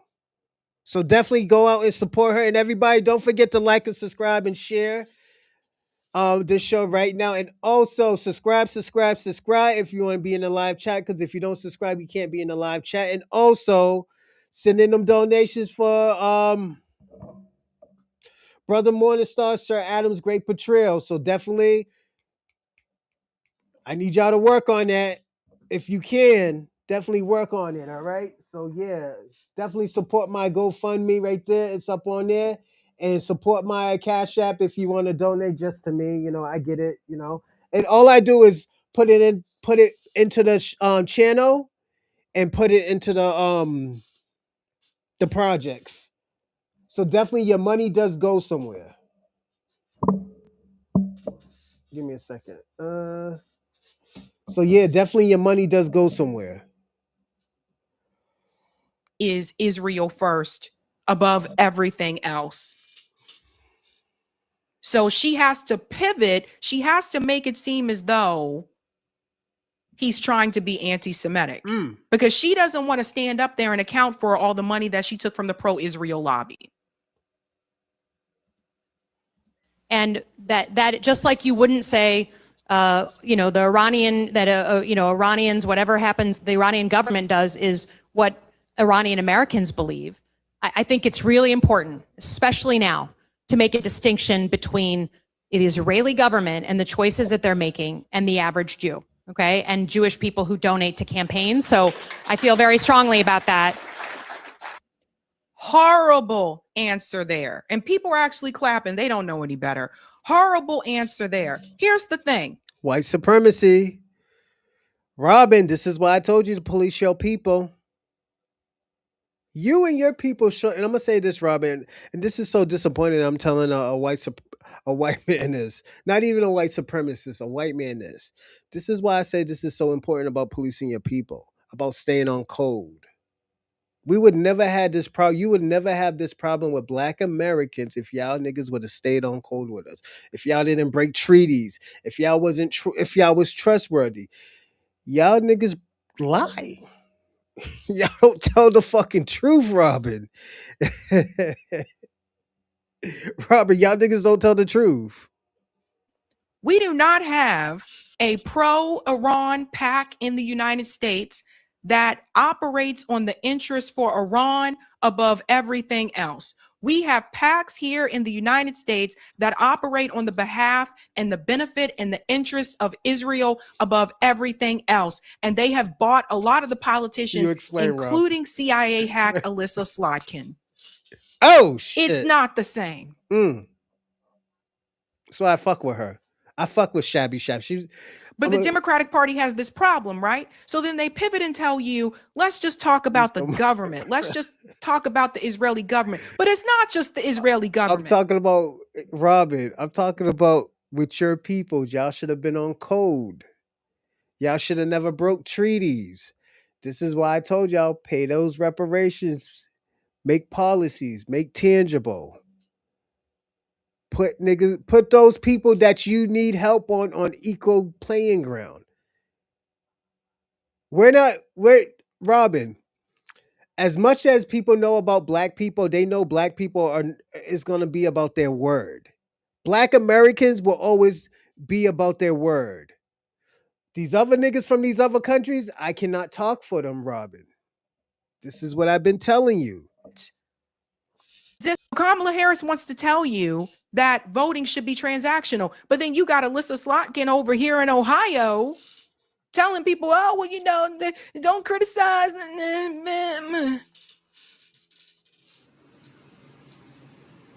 It's wild the way that things have turned out. You'll go on to see here as well. This was India Walton, and she was at this DNC event in New Orleans. She stood up and said something about the genocide. India Walton, for those who are not aware, she ran for office as a Democrat through the Democratic Party, but she's a socialist. And she was actually winning. She got endorsed by AOC and Chuck Schumer. This is years ago. She was actually winning. And then lo and behold, the guy that she was running against won by write-in votes. This is right here in Buffalo, New York.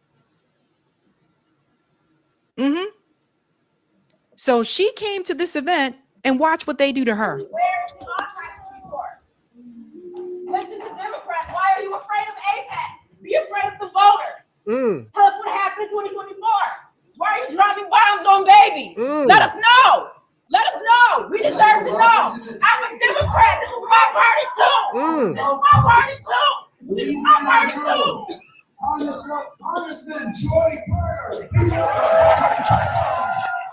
So that was India Walton. And Robin, this is in your town, Robin. You too, Shabaka. This is what's going on in your town. Y'all out here taking money. Those Jewish are white, Robin. No matter how you cut and slice it, y'all niggas is white. Y'all niggas is white, Robin. Being escorted out, and she was saying that it's her party too, right? So you see, they want to have it both ways. They want to have a big tent party, but then they don't want people like India Walton to express what she feels. That's the problem. Now it goes on more here. I want to show you a little bit more.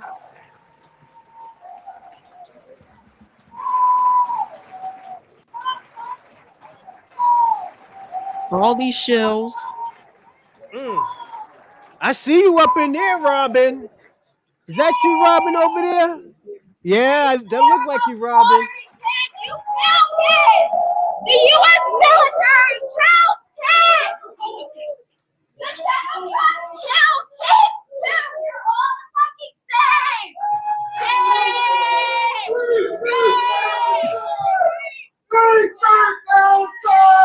That's Robin. Hey, yo, that's Robin. Robin, why you up in there hooting and hollering, man? That's Robin.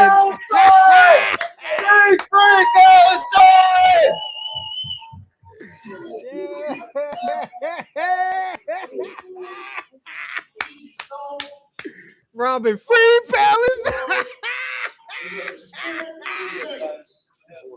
Yeah. Yo, Robin, you crazy.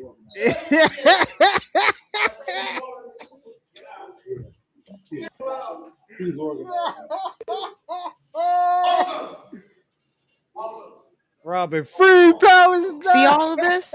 See all these people just sitting here like nothing is going on? This is the problem with partisan politics. Yeah. Like people have become fucking brainwashed. Anything for the party.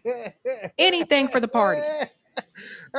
But they have this problem and they don't want to deal with it, especially considering that DNC autopsy report showed that this is the issue that cost Kamala Harris the election. And so even the lobbies are starting to get smart. Let me show you what they're doing now. This is J Street, right?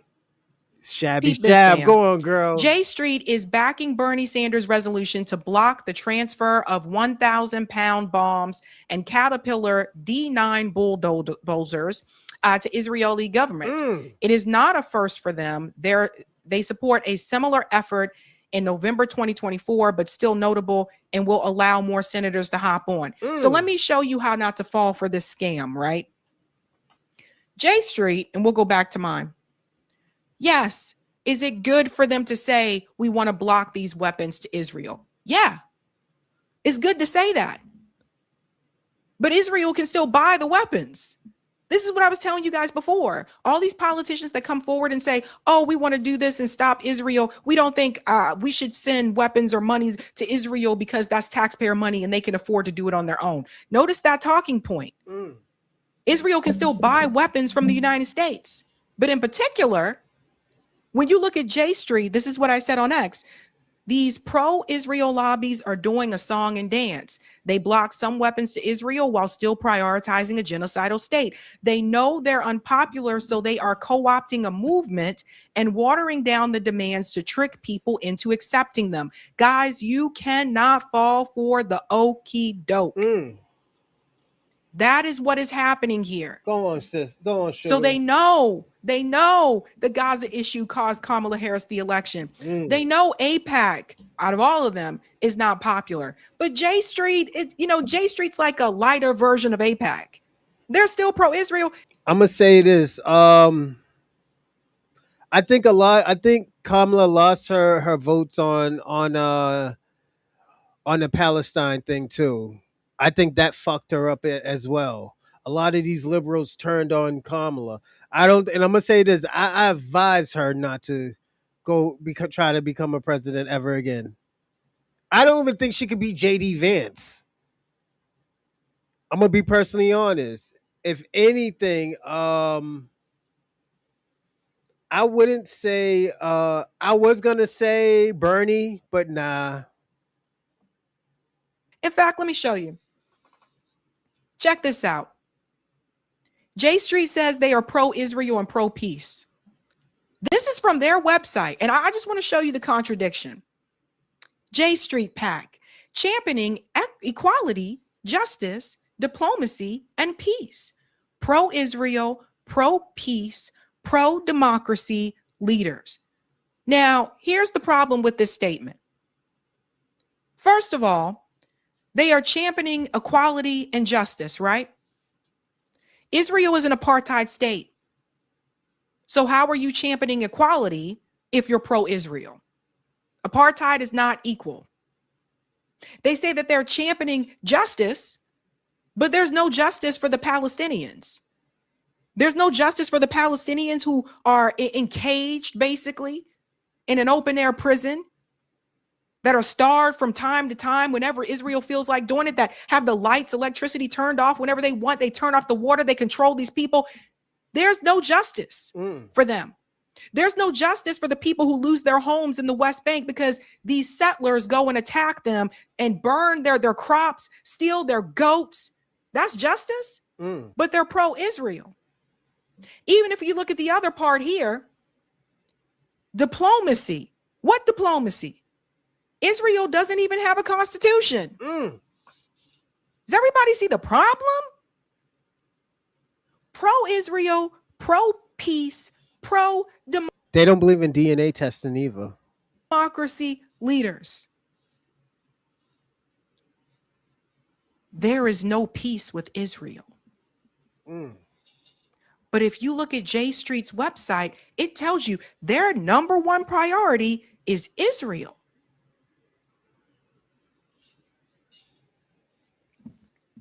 So there's something happening online I noticed as well. A number of people, the moment that J Street, this got out that they were going to do this, people were like, oh, this is good. This is really good. So we can support candidates that are endorsed by J Street again now. And just like that, I thought to myself, boom, they got you reeled right back in. Just like that. That's why I was saying last year, how do you vote for a Democrat if you're pro-Palestine? And this is why I was saying, like, I think that's how she lost the vote too, because if you're pro-Palestine, why are you voting for the Democrats if if they're being funded by what they say, Apex or some shit like that? How the fuck are you voting, Kamala? This is the agenda that a lot of these Democrats push on a lot of people too. I don't know that much about Apex. All I know is that they donate to a lot of people. They donated to Michelle Wu, and she built them some type. It's crazy. Like when you come to Boston, you can tell that this shit is infiltrated. Like Boston is being infiltrated. They're trying to kick people out, but people ain't leaving because you know what? That's how niggas make their money. And you don't know, a lot of these college kids and these rich people are dope fiends anyway. So that's how you make money. You make money off these dope fiend kids and these dope fiend lawyers, politicians. They all dope fiends in Boston. And I'm gonna say this, and I'm gonna be personally honest. A lot of these white people are the dope fiends. It's not black people that are the dope fiends. They're the drug supplier. They supply these nigga. I'm gonna tell y'all a story. There was this one time I went with a friend. He was serving somebody. It was it Taunton? I think it was like somewhere near Taunton, Mass. So it's like 35, 40 minutes away from Boston. And I asked my boy, I was like, yo, who's this guy? He's like, oh, the nigga's a doctor, man. He's a dope fiend and shit like that. I'm in Boston Medical at the time. I think something happened to me. I think I dislocated my shoulder. The dope fiend was going to help me with my shoulder. I said, fuck no. I popped that shit right back in place and went to another hospital. I popped that shit, tied my shirt around my arm, and went to another hospital. That nigga's a dope fiend. Niggas is crazy. That's how crazy Boston is. A lot of these rich people and these college kids are dope fiends. They have always been the dope fiends. This is why if you ever see these hood movies, you see those little rich white kids going into these hood areas getting dope. They want the coke. They want the crack. They want the heroin. Yeah. They like to get high. It has always been like that,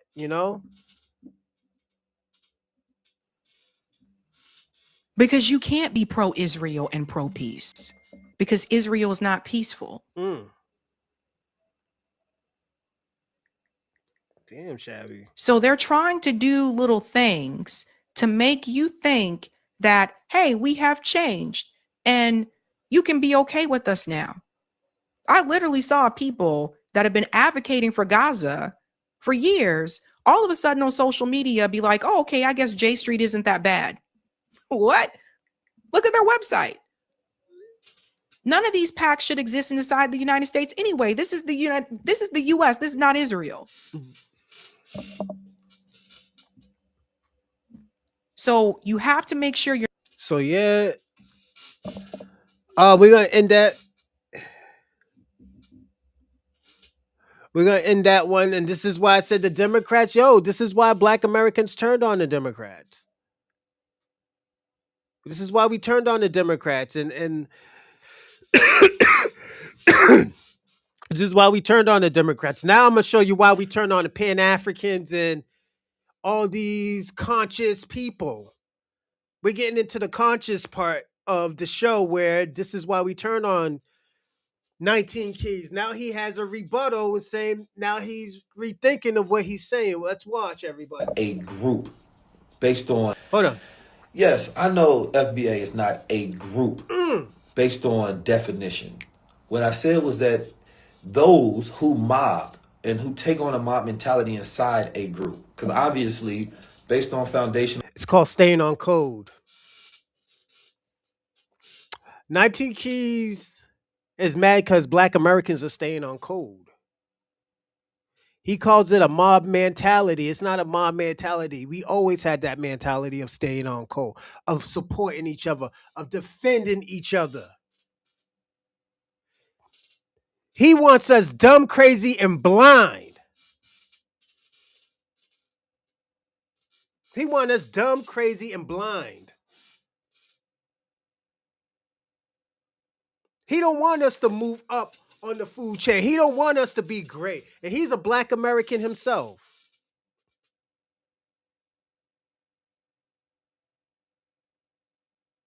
I got to be honest about that.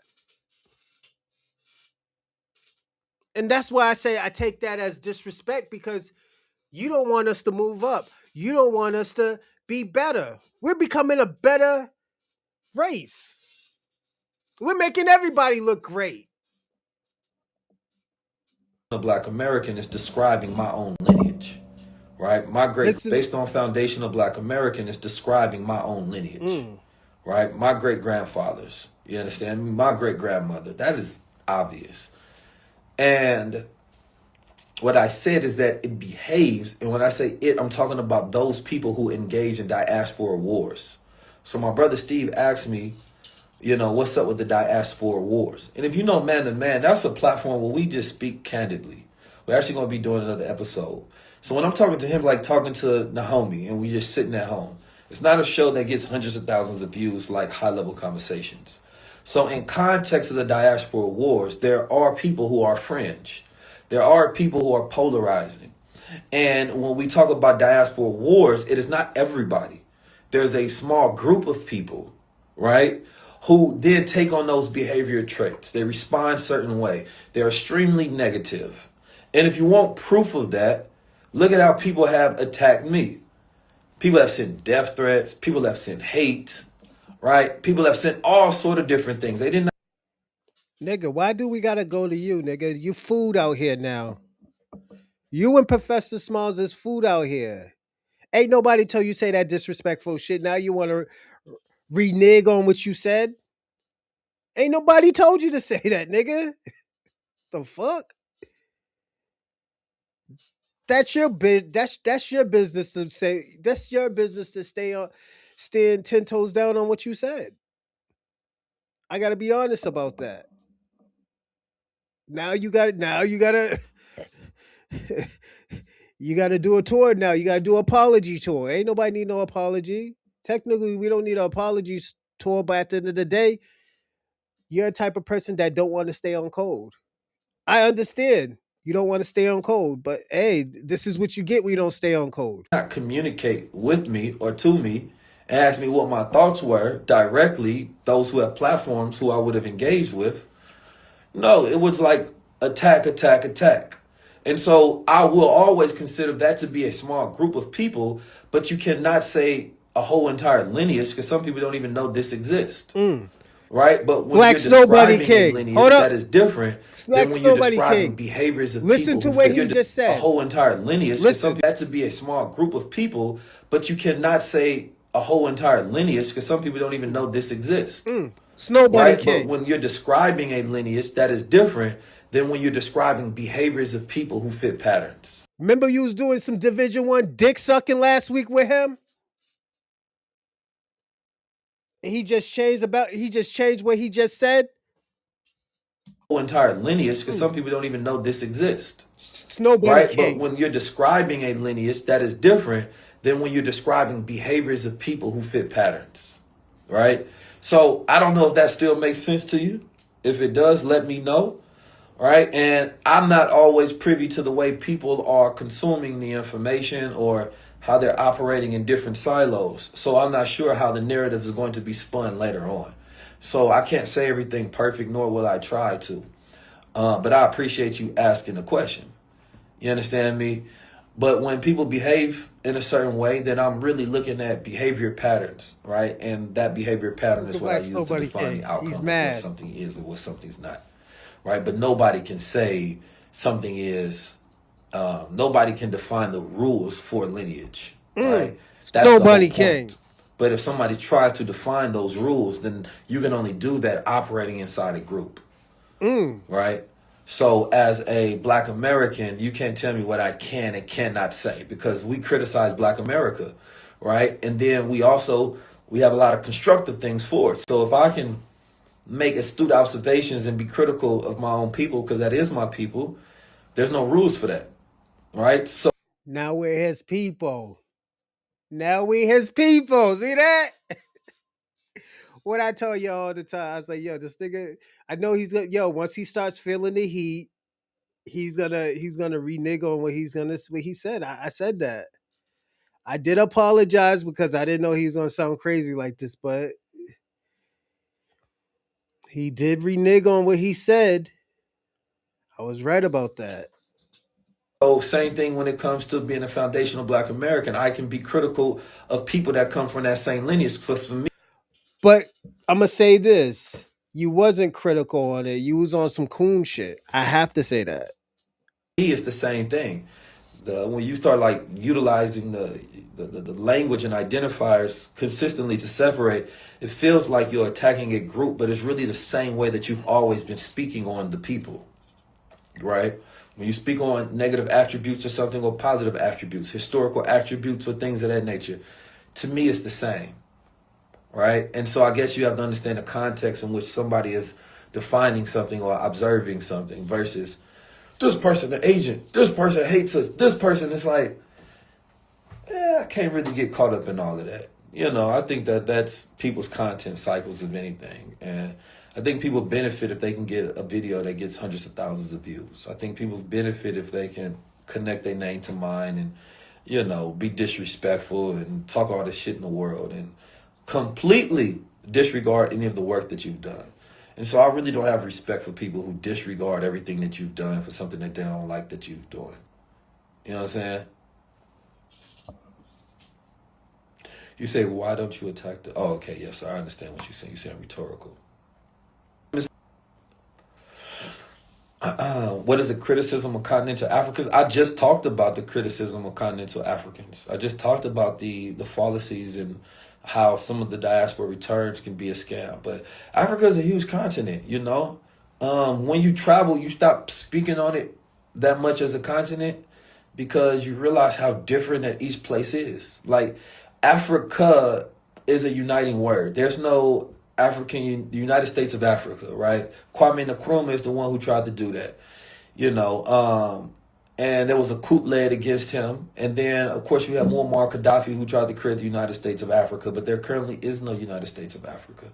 So how they operate in Kenya, Ghana, Uganda, South Africa, and how they operate in Egypt, right, is going to be different. How they operate in Zimbabwe or Ghana or Burkina Faso, these are all uniquely different, right? Where you see the Ghana president doing an EU deal, right, with the UE, you're not going to see Traore doing that same deal, right? So this is where you find that all these differences arise. And again, my mind was like many people before I started traveling, and now I'm just traveled to the continent. You know, I've been to Japan, I've been to Mexico, I've been to all throughout Europe, right? We went to Amsterdam and we had our tour out there. Well, we was in the Netherlands and we went to Rotterdam, and then we was in London, we went to Birmingham, right? We've been to so many different places. You just start seeing the world from different ways because you get different experiences everywhere you go. And it has opened my mind up in ways that it's hard to articulate to people sometimes, because it may feel like I'm being arrogant, or it may feel like I'm doing it from this place of, I don't know, privilege or whatever.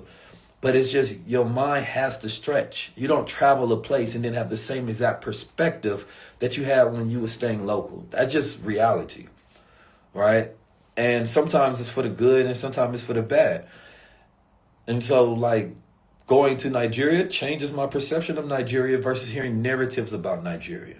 Some of the narratives are true, some of them are false, some I can see where they come from. You know, it really depends on your source of information, right? And then I understand my own perspective comes with a level of privilege sometimes. So when I travel, sometimes we go to a place and we travel and we get the person with a great platform and they treat me like I'm a big influencer. So they're speak on the gender wars in a certain way because certain men might not get to do. So I do understand that we all speak from different, but it was my brother Memphis to pay. And I knew that. Nah, he's lying. I'm gonna say this. 19 keys, you can't clean it up. Just apologize, my nigga. Just say like, yeah, nigga, I fucked up. I respect more niggas when they be like, yeah, I fucked up, and I learned from it. I learned that, like, yo, I can't be talking about Black Americans like that because at the end of the day, you know, what I was saying, what I was saying was wrong. And I miss the shit that I said wasn't the right thing. For the last month or so, 19 Keys has been criticizing hashtag FBA. And he's been getting a lot of smoke for it, saying this and that. But there's a new video out and he's again addressing a lot of the criticisms that he has been having. And I wanted to go over some of those. Yes, I know FBA is not a group based on definition. What I said was that those who mob and who take on a mob mentality inside a group, because obviously based on foundational Black American, it's describing my own lineage. Right? My great-grandfathers, you understand? My great-grandmother, that is obvious. And what I said is that it behaves, and when I say it, I'm talking about those people who engage in diaspora wars. So my brother Steve asked me, you know, what's up with the diaspora wars? And if you know Man to Man, that's a platform where we just speak candidly. We're actually going to be doing another episode. So when I'm talking to him, like talking to Naomi, and we just sitting at home, it's not a show that gets hundreds of thousands of views like high-level conversations. So in context of the diaspora wars, there are people who are fringe. There are people who are polarizing. And when we talk about diaspora wars, it is not everybody. There's a small group of people, right, who then take on those behavior traits. They respond a certain way. They're extremely negative. And if you want proof of that, look at how people have attacked me. People have sent death threats. People have sent hate, right? People have sent all sort of different things. They did not communicate with me or to me and ask me what my thoughts were directly, those who have platforms who I would have engaged with. No, it was like attack, attack, attack. And so I will always consider that to be a small group of people, but you cannot say a whole entire lineage because some people don't even know this exists. Right? But when you're describing a lineage, that is different than when you're describing behaviors of people who fit patterns. So he does a pretty decent job addressing foundational Black Americans in the quote unquote diaspora wars. Okay. First of all, he does accept that the term FBA, or Foundational Black American, which is one of the many names or terms to describe his lineage, that his criticisms were directed at a specific small group who engage in negative behaviors and mob mentality within the community. Now, also, the criticism that he had when he said that was largely directed at Tariq Nasheed, in which he called Tariq Nasheed a psyop. Now, the problem with this is that he was on Hidden Colors. I believe he's now been removed. It was something that he could have told Tariq Nasheed himself, and he didn't do that in the presence of Tariq Nasheed. He waited to get in front of other people and other podcasts to say that. So if he wants to re-clarify it now, then why didn't he clarify his feelings to, number one, Tariq Nasheed directly, or to Tariq Nasheed directly on a podcast? That was not what he did. In fact, he did the exact opposite. Now he's saying that it's only a small group who engage in this negative behavior. He also has mentioned that he has received like the death threats and people did not attempt to communicate with him directly to understand his perspective. This is interesting because you did not communicate with Tariq Nasheed directly to understand his perspective. I mean, the more this big ass nigga talk about niggas getting, you know how many death threats I get? And once I tell niggas you put your hands on me, I'm gonna have to pop you. I remember one time I did that on this show. I say, yo, if you put your hands on me, I'm sorry, I might have to shoot a black man today. I had to tell him I might have to shoot a black man today. And I don't want to. Him, his cousin, his mama came up talking about, you shouldn't do that. Hey, sometimes you gotta, sometimes you gotta put a fear of God in people, man. I'm gonna be personally honest, and that's if you believe in that certain type of thing. You know, I probably would have pistol whipped him. I wouldn't want to shoot no black man.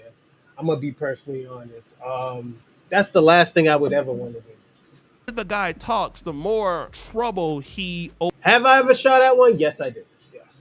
Opens himself up to. And again, I don't dislike 19 Keys. I think he's a young guy. He's ambitious. He can definitely open doors for himself. He definitely got the Oakland style kind of game, right? He can really talk for himself. But at the same time, he's not going to be able to flip this in his favor because we all know that you didn't attempt to communicate your feelings to Tariq Nasheed, but you expect somebody else to do the same, right? And he's also talking about those few people who can be blamed for the actions of a few. He would then go on to say this. And we have a lot of constructive things for it. So if I can make astute observation. Shabaka, Black's Nobody King. Am I one of those type of people that should be blamed for all the xenophobic and divisiveness that I be talking, as you say? I don't think I'm xenophobic or divisive. But do you think I should be blamed for it? Because I show the love. I do show love to Africans and Caribbeans and Latinos. I show love to them when they do good, but I can't tell. And and white folks, I show love to y'all. It's not that I show hate towards y'all. I just give y'all a rude awakening.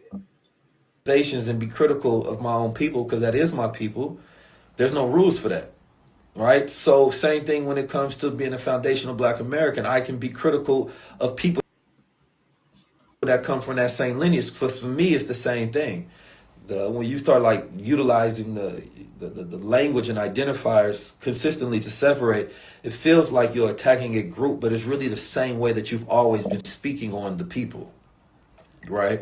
When you speak on negative attributes or something, or positive attributes, historical attributes or things of that nature, to me, it's the same. Now, this is interesting, right? He says, I am a part of that group. So because I'm a part of that group, I should be able to offer constructive solutions because he has the right to make, as he would say, astute observations and be critical of his own people. There are no rules that prevent him from being critical of those who should. Don't forget to like and subscribe and comment in the live chat, and also subscribe and share, because if you don't share, you can't be in a live chat. So subscribe and definitely share. It does help the show and the channel. So thank you when you do it.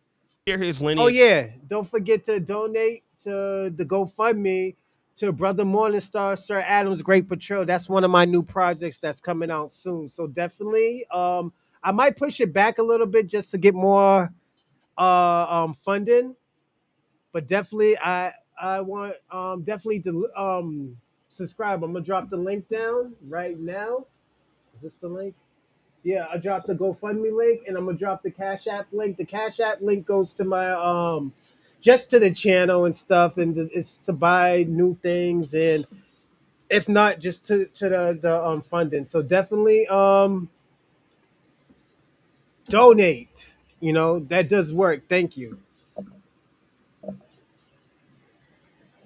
Such as FBA. And he also says that he says positive things and about his community, which he does. This is true, right? And then he doesn't like the fact that he is being called an agent or a hater. But there are some problems with what he's saying here. Number one, I've done this too. I've been very critical about Black Americans in the diaspora wars, and people didn't like it, but it is true. Black Americans do play a war in the diaspora wars, and FBA or people on Twitter do it all the time, okay? But it takes two to tango, and that's the part that he's missing. You can criticize Black Americans, but you do not criticize Africans, and the reason why that you don't criticize Africans is because you can't criticize Africans and then pull up to Uganda. You can't criticize Africans and then pull up to Ghana. You can't criticize Africans and then pull up Nigga, to if I go to fucking Ghana or fucking Nigeria, I want to see a monkey McNugget, my nigga. I want to be like, yeah, nigga, I seen a monkey McNugget. You know, so I don't want to, yeah, he definitely got Down syndrome. His name was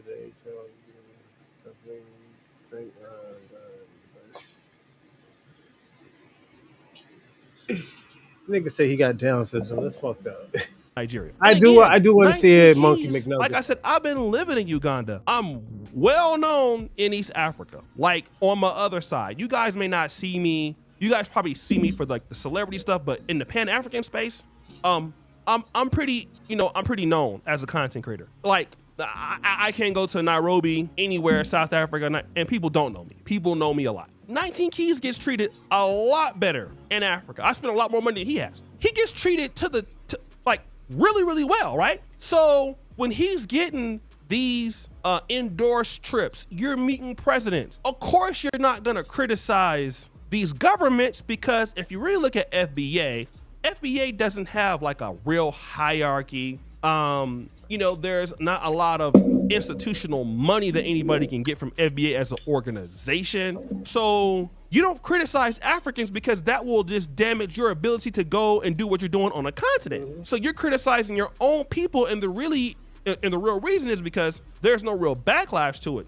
It will be different if you were being balanced, but you are not. And you call other people psyops, but you don't like when somebody else calls you a psyop or agent. Again, this is hypocritical behavior. And again, the guy, he sounds really intelligent when he's trying to pontificate in all of this, but he just walks himself into more dire trouble. Then he says this. I think people benefit if they can connect their name to mine and, be disrespectful and talk about the world and completely disregard any of the work that you've done. And so I really don't have respect for people who disregard everything that you've done for something that they don't like that you've done.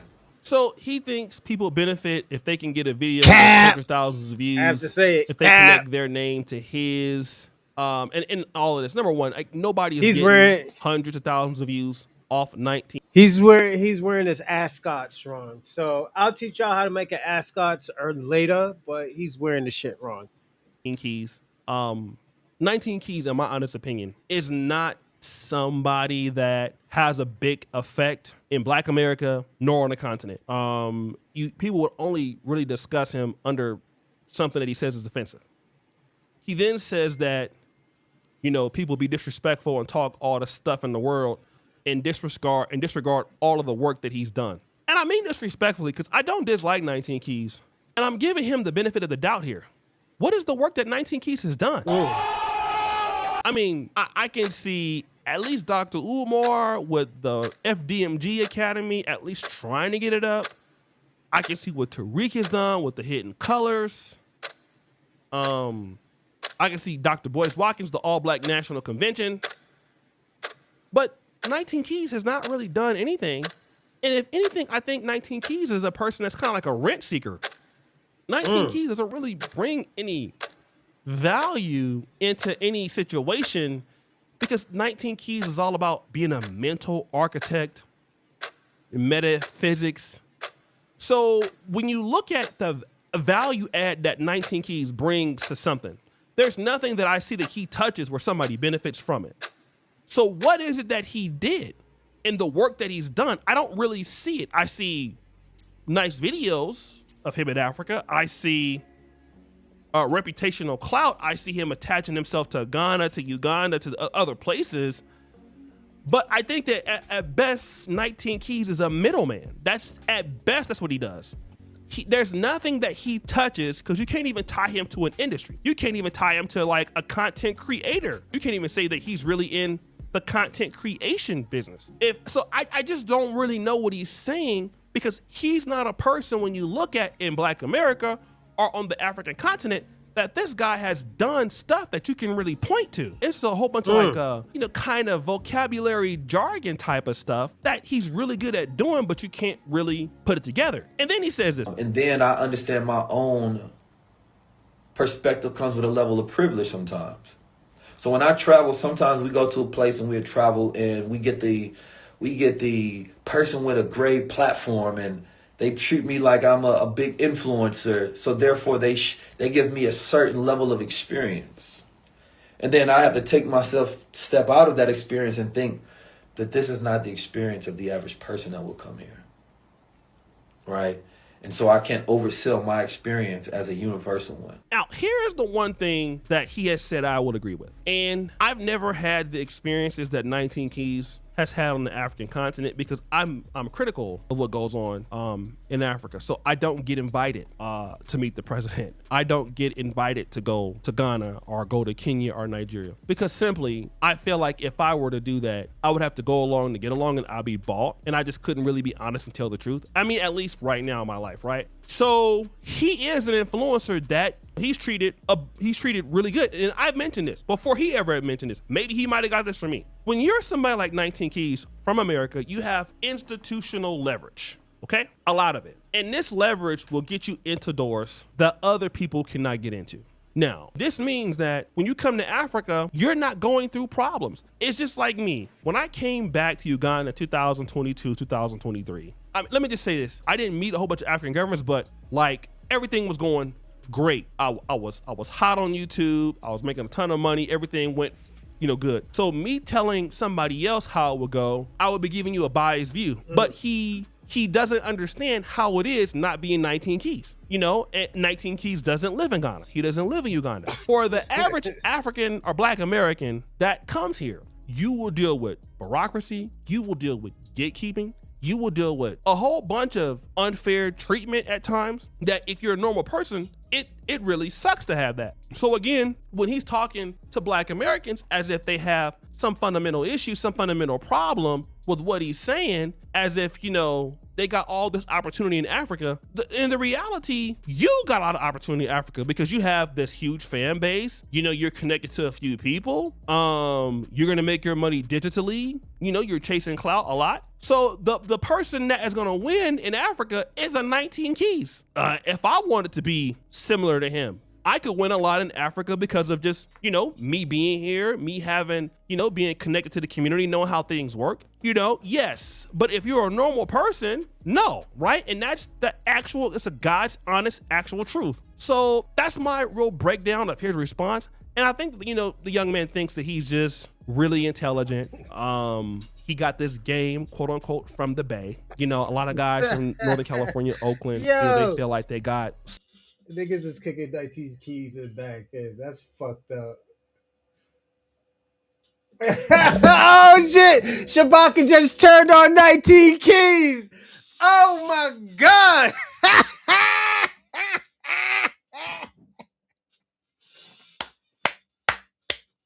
I knew it, Shabaka. I was waiting for you to turn on this nigga.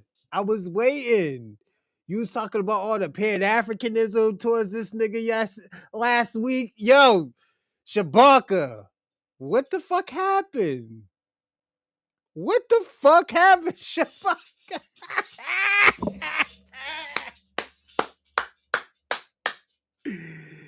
Yo, this nigga Shabaka just turned on 19 Keys. I knew you was gonna turn on him. I was like, yo, this nigga's gonna renege, man. When shit starts going sideways or going left, it's like, yo, what's up with you with this with your comments? Yo, I'm gonna have to renege on that. And all he had to do is just apologize. Like, yo, I'm sorry for my comments. I didn't mean I stand on what I said, but I didn't mean it how y'all took it. I would have been cool with that.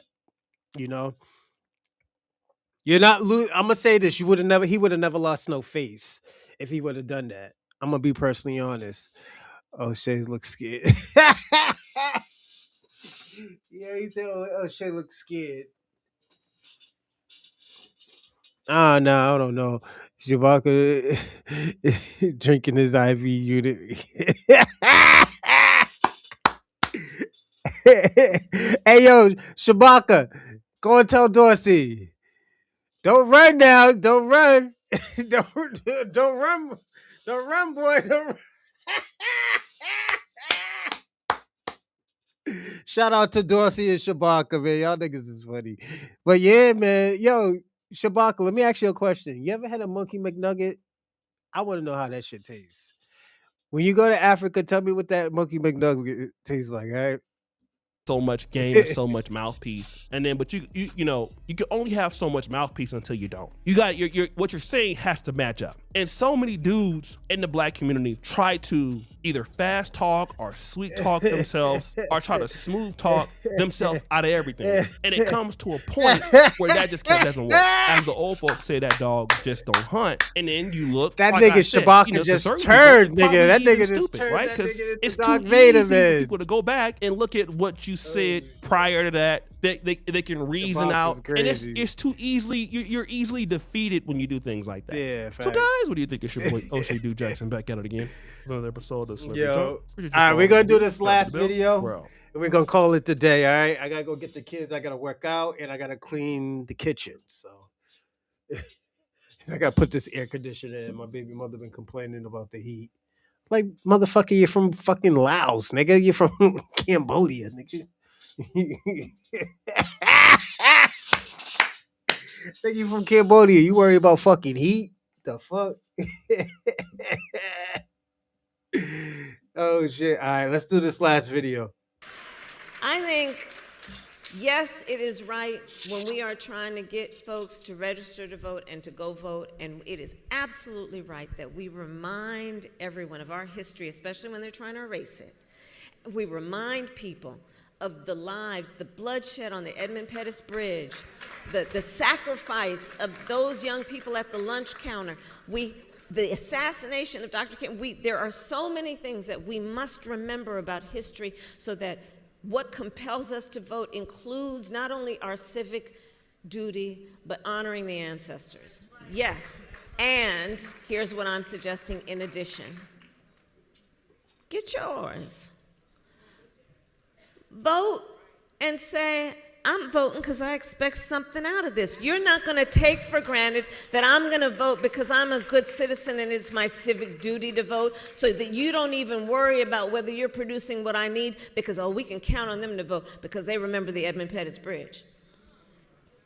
I'm saying it's okay to also give people permission to be transactional and to say, if you're going to get my vote, this is what I expect.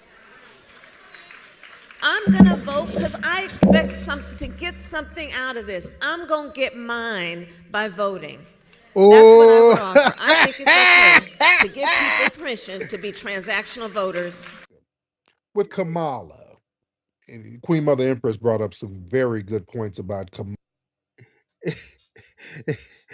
Hey, Robin, I'm talking about my baby mother, my nigga. This nigga said, this Cambodian dude can't take the heat. No, I'm talking about my baby mother. Kamala. See, they're trying to play in our faces. I talked about this the other night. How whoa!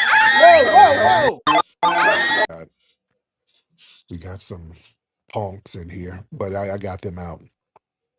But as far as Kamala was sitting up here talking like us. She was talking like the black grassroots, talking about having transactional votes. Black voters need to be transactional. Black folks need to get something for their vote. So they've been studying us. They've been studying the grassroots, and they're trying to mirror and mimic our talking points. Now, why are they doing this all of a sudden? Now, the Democrats are talking about reparations, but they're talking about it in a finesse, just like with that Ghana shit at the UN. See, they want to use our language, but then put a twist around it so that it's ineffective. So we got to watch it. Why are they using our talking points now? They're setting up the 2028 finesse. They knew they took a massive L in 2024. So the old Democrat playbook that's a wash, and they know it. So Kamala's out there. She was out there with Sharpton trying to lay the groundwork for 2028. She knows that old emotional shucking and jiving, that's not going to work with the grassroots right now. So they need a new angle. So they're looking at our movement for material. They're going to use a lot of our talking points. And they realize they can't stop the foundational Black American grassroots and the activists and the influencers, because this is a grassroots media machine that's happening right now. See, the mainstream media gatekeepers are obsolete right now. You see, right now, everybody's looking at grassroots platforms. They're looking at us. We got our platforms here. We got documentaries, podcasts. These grassroots networks, we're going out having rallies by the thousands. That's outside of the control of the legacy media. We're making the legacy media damn near obsolete. We can reach the people directly on the grassroots. Oh, don't think they don't see it. There's a reason why they send these big back punks all up in here all the day, every day, trying to denigrate and discredit the momentum. They know what's up. And they've not been able to do that. They've been trying to discredit the delineation movement for the last 6 years. It ain't worked. So if they can't beat them, pretend to join them.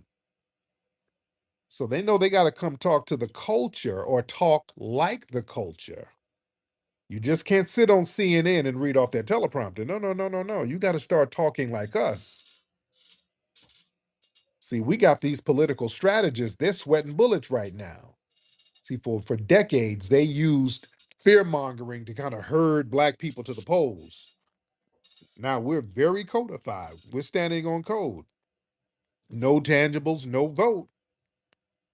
And they're terrified that we're going to sit out, take our leverage elsewhere. They don't want that. They're going to keep losing. So they got to pretend to understand what a transactional relationship is. So they got to try to hijack the terminology. You see, they get our talking points and then try to water them down a little bit. You see, so you got to watch out for the smoke and mirrors. And they look at the polling data, they look at the analytics data, they see that this foundational Black American Renaissance is whooping their ass. This is why they have paid so many people to come in our spaces and try to talk down on our lineage all the time. These people ain't just doing the shit all willy-nilly for nothing, especially when you go to TikTok. Every damn space, just dozens of spaces all day, every day. The people trying to denigrate FBA lineage all day, every day. Because, see, we killed that whole emotional politics nonsense. All right?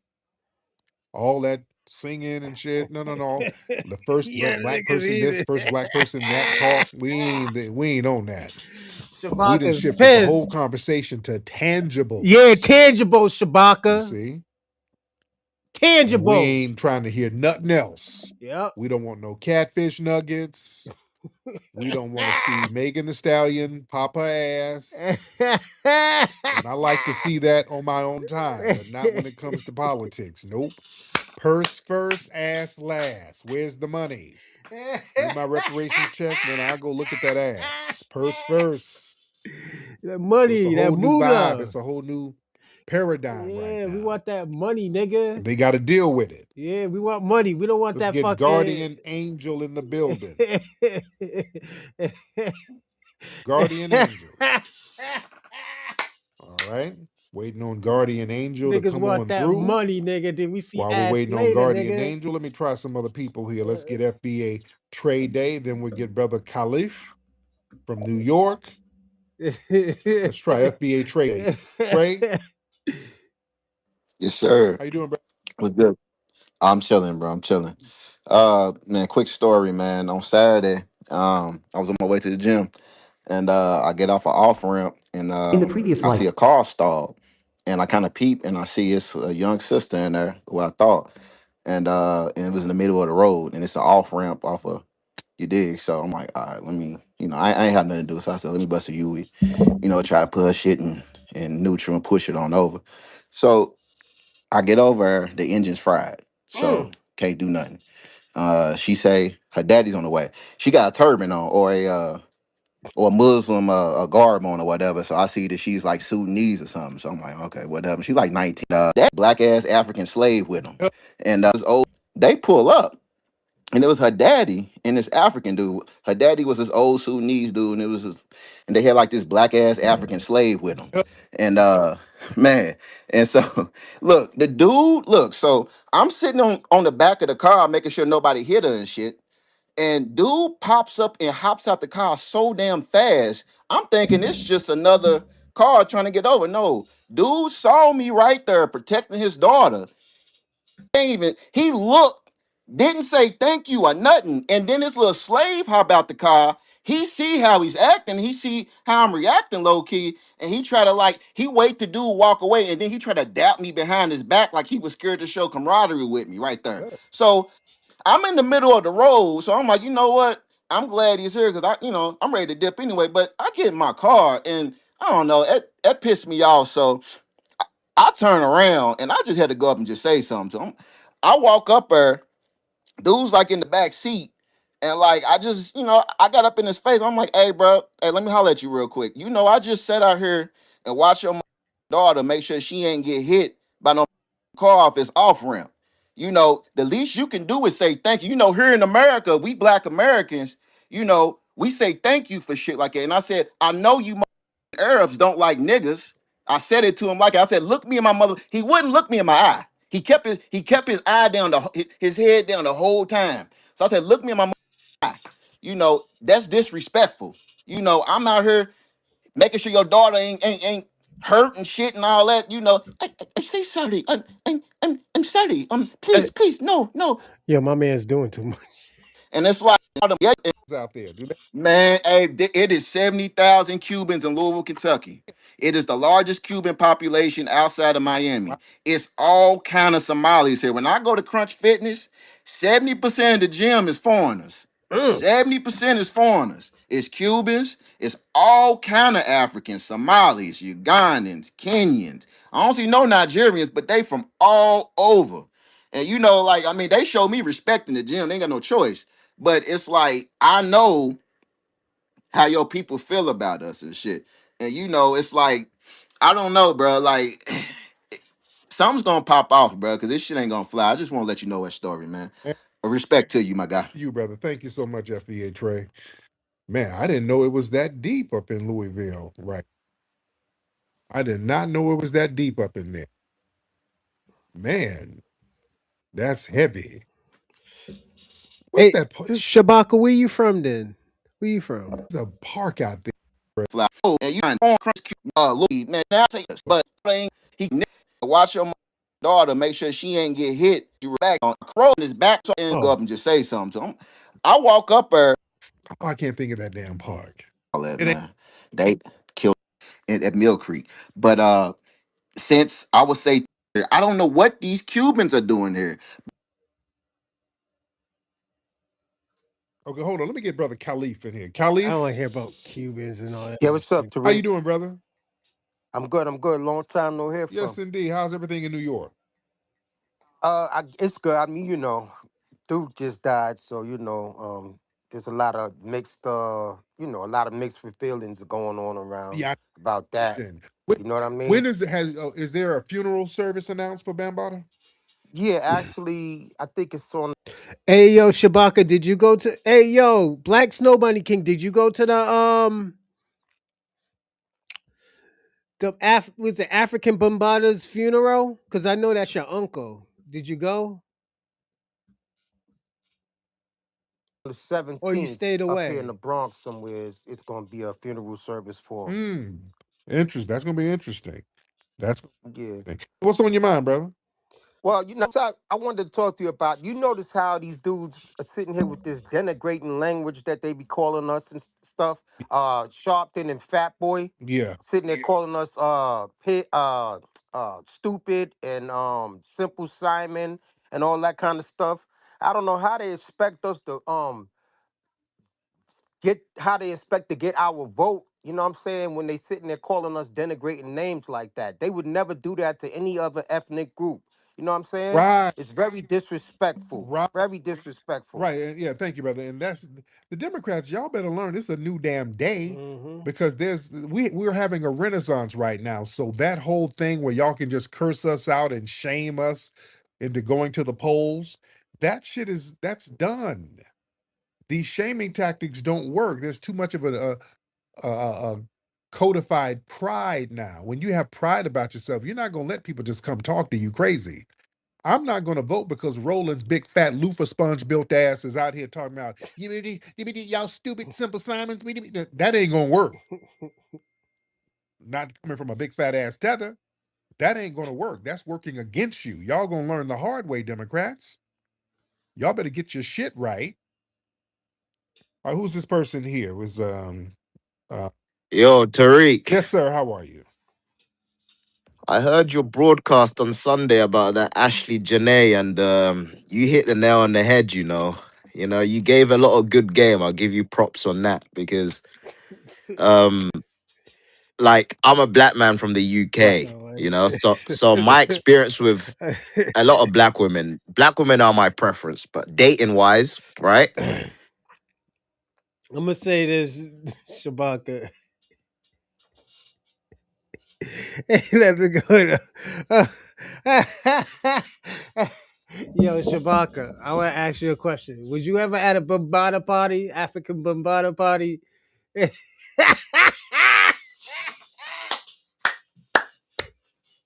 Did you ever go to the Bronx and went to the African Bambaataa party? Especially here, and I've been to Brazil as well. They treat white men like they are gods, and they disrespect black men like crazy. And this is from my own experience. Do you know what I mean? Like, but if it's a white man they're dealing with, it's like they won the lottery. You know that? Wow. Like in the UK, it's crazy. Like like you'll see that they have conditions for black men, and but they don't have no conditions for white men. Their white skin is enough. I'll say this, Robin. A lot of black women they go out with the raggediest white man. I'm gonna be personally honest. They don't go out with a top tier white man. If you never noticed, look at Summer. What was it? Summer Walker. She go out with the oldest nigga on a respirator and everything. Nigga probably got a pacemaker and shit. She goes out the oldest white man ever because he got a little bit of money. Most black women go out with the brokest white man and supports him. I'm gonna be personally honest. I'm gonna be personally honest. And it might be the same thing with black men going out with white women, but don't forget a lot of these white women go out with these rich black men. You know, I don't He's I don't disrespect my black woman. Do you know what I Oh, mean? Robin. For them, that's all it takes for white men is just their white skin. You know, black men, you gotta be 6 foot this, you gotta have £1 million, you gotta drive. White men can show up to the date and take them to the date on a bus, and they won't have no problem with it. Do you know what I mean? Facts.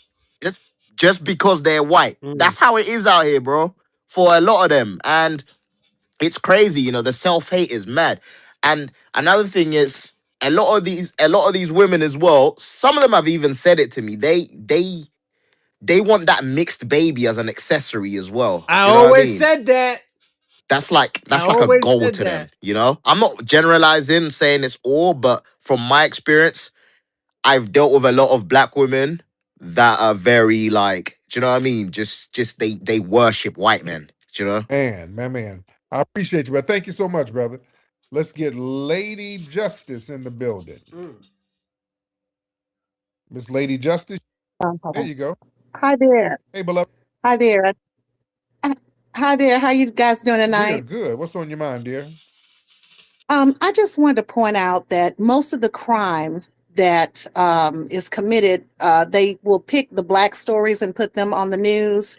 So there's a lot of white crime that's going on, and crimes against black people that are not getting reported. It's not making it to the news. So for the black women out there who are considering dating these white guys. Uh-oh. What happened, sis? Uh-oh. Sister was dropping some good game. Okay, I don't know. The spaces are going out. I don't know what's happening. The sister was about to drop something heavy. Okay. All right. Well, you know what? Let me shut the space down. Because yeah, we're getting a lot of people trying to get on and the spaces is a little janky. But I think we got our point across on a lot of stuff. Y'all follow me on my TikTok. I'm gonna go back on my TikTok tomorrow. I'll be broadcasting on there. So y'all follow me. My TikTok is Mr. Tariq Nasheed on TikTok.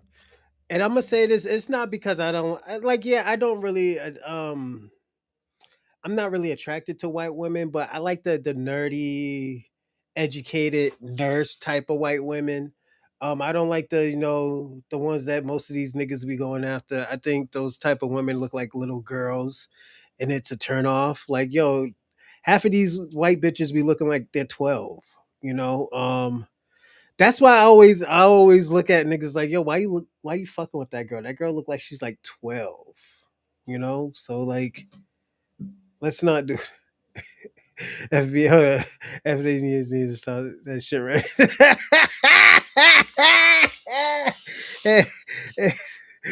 It's never was a friend of mine.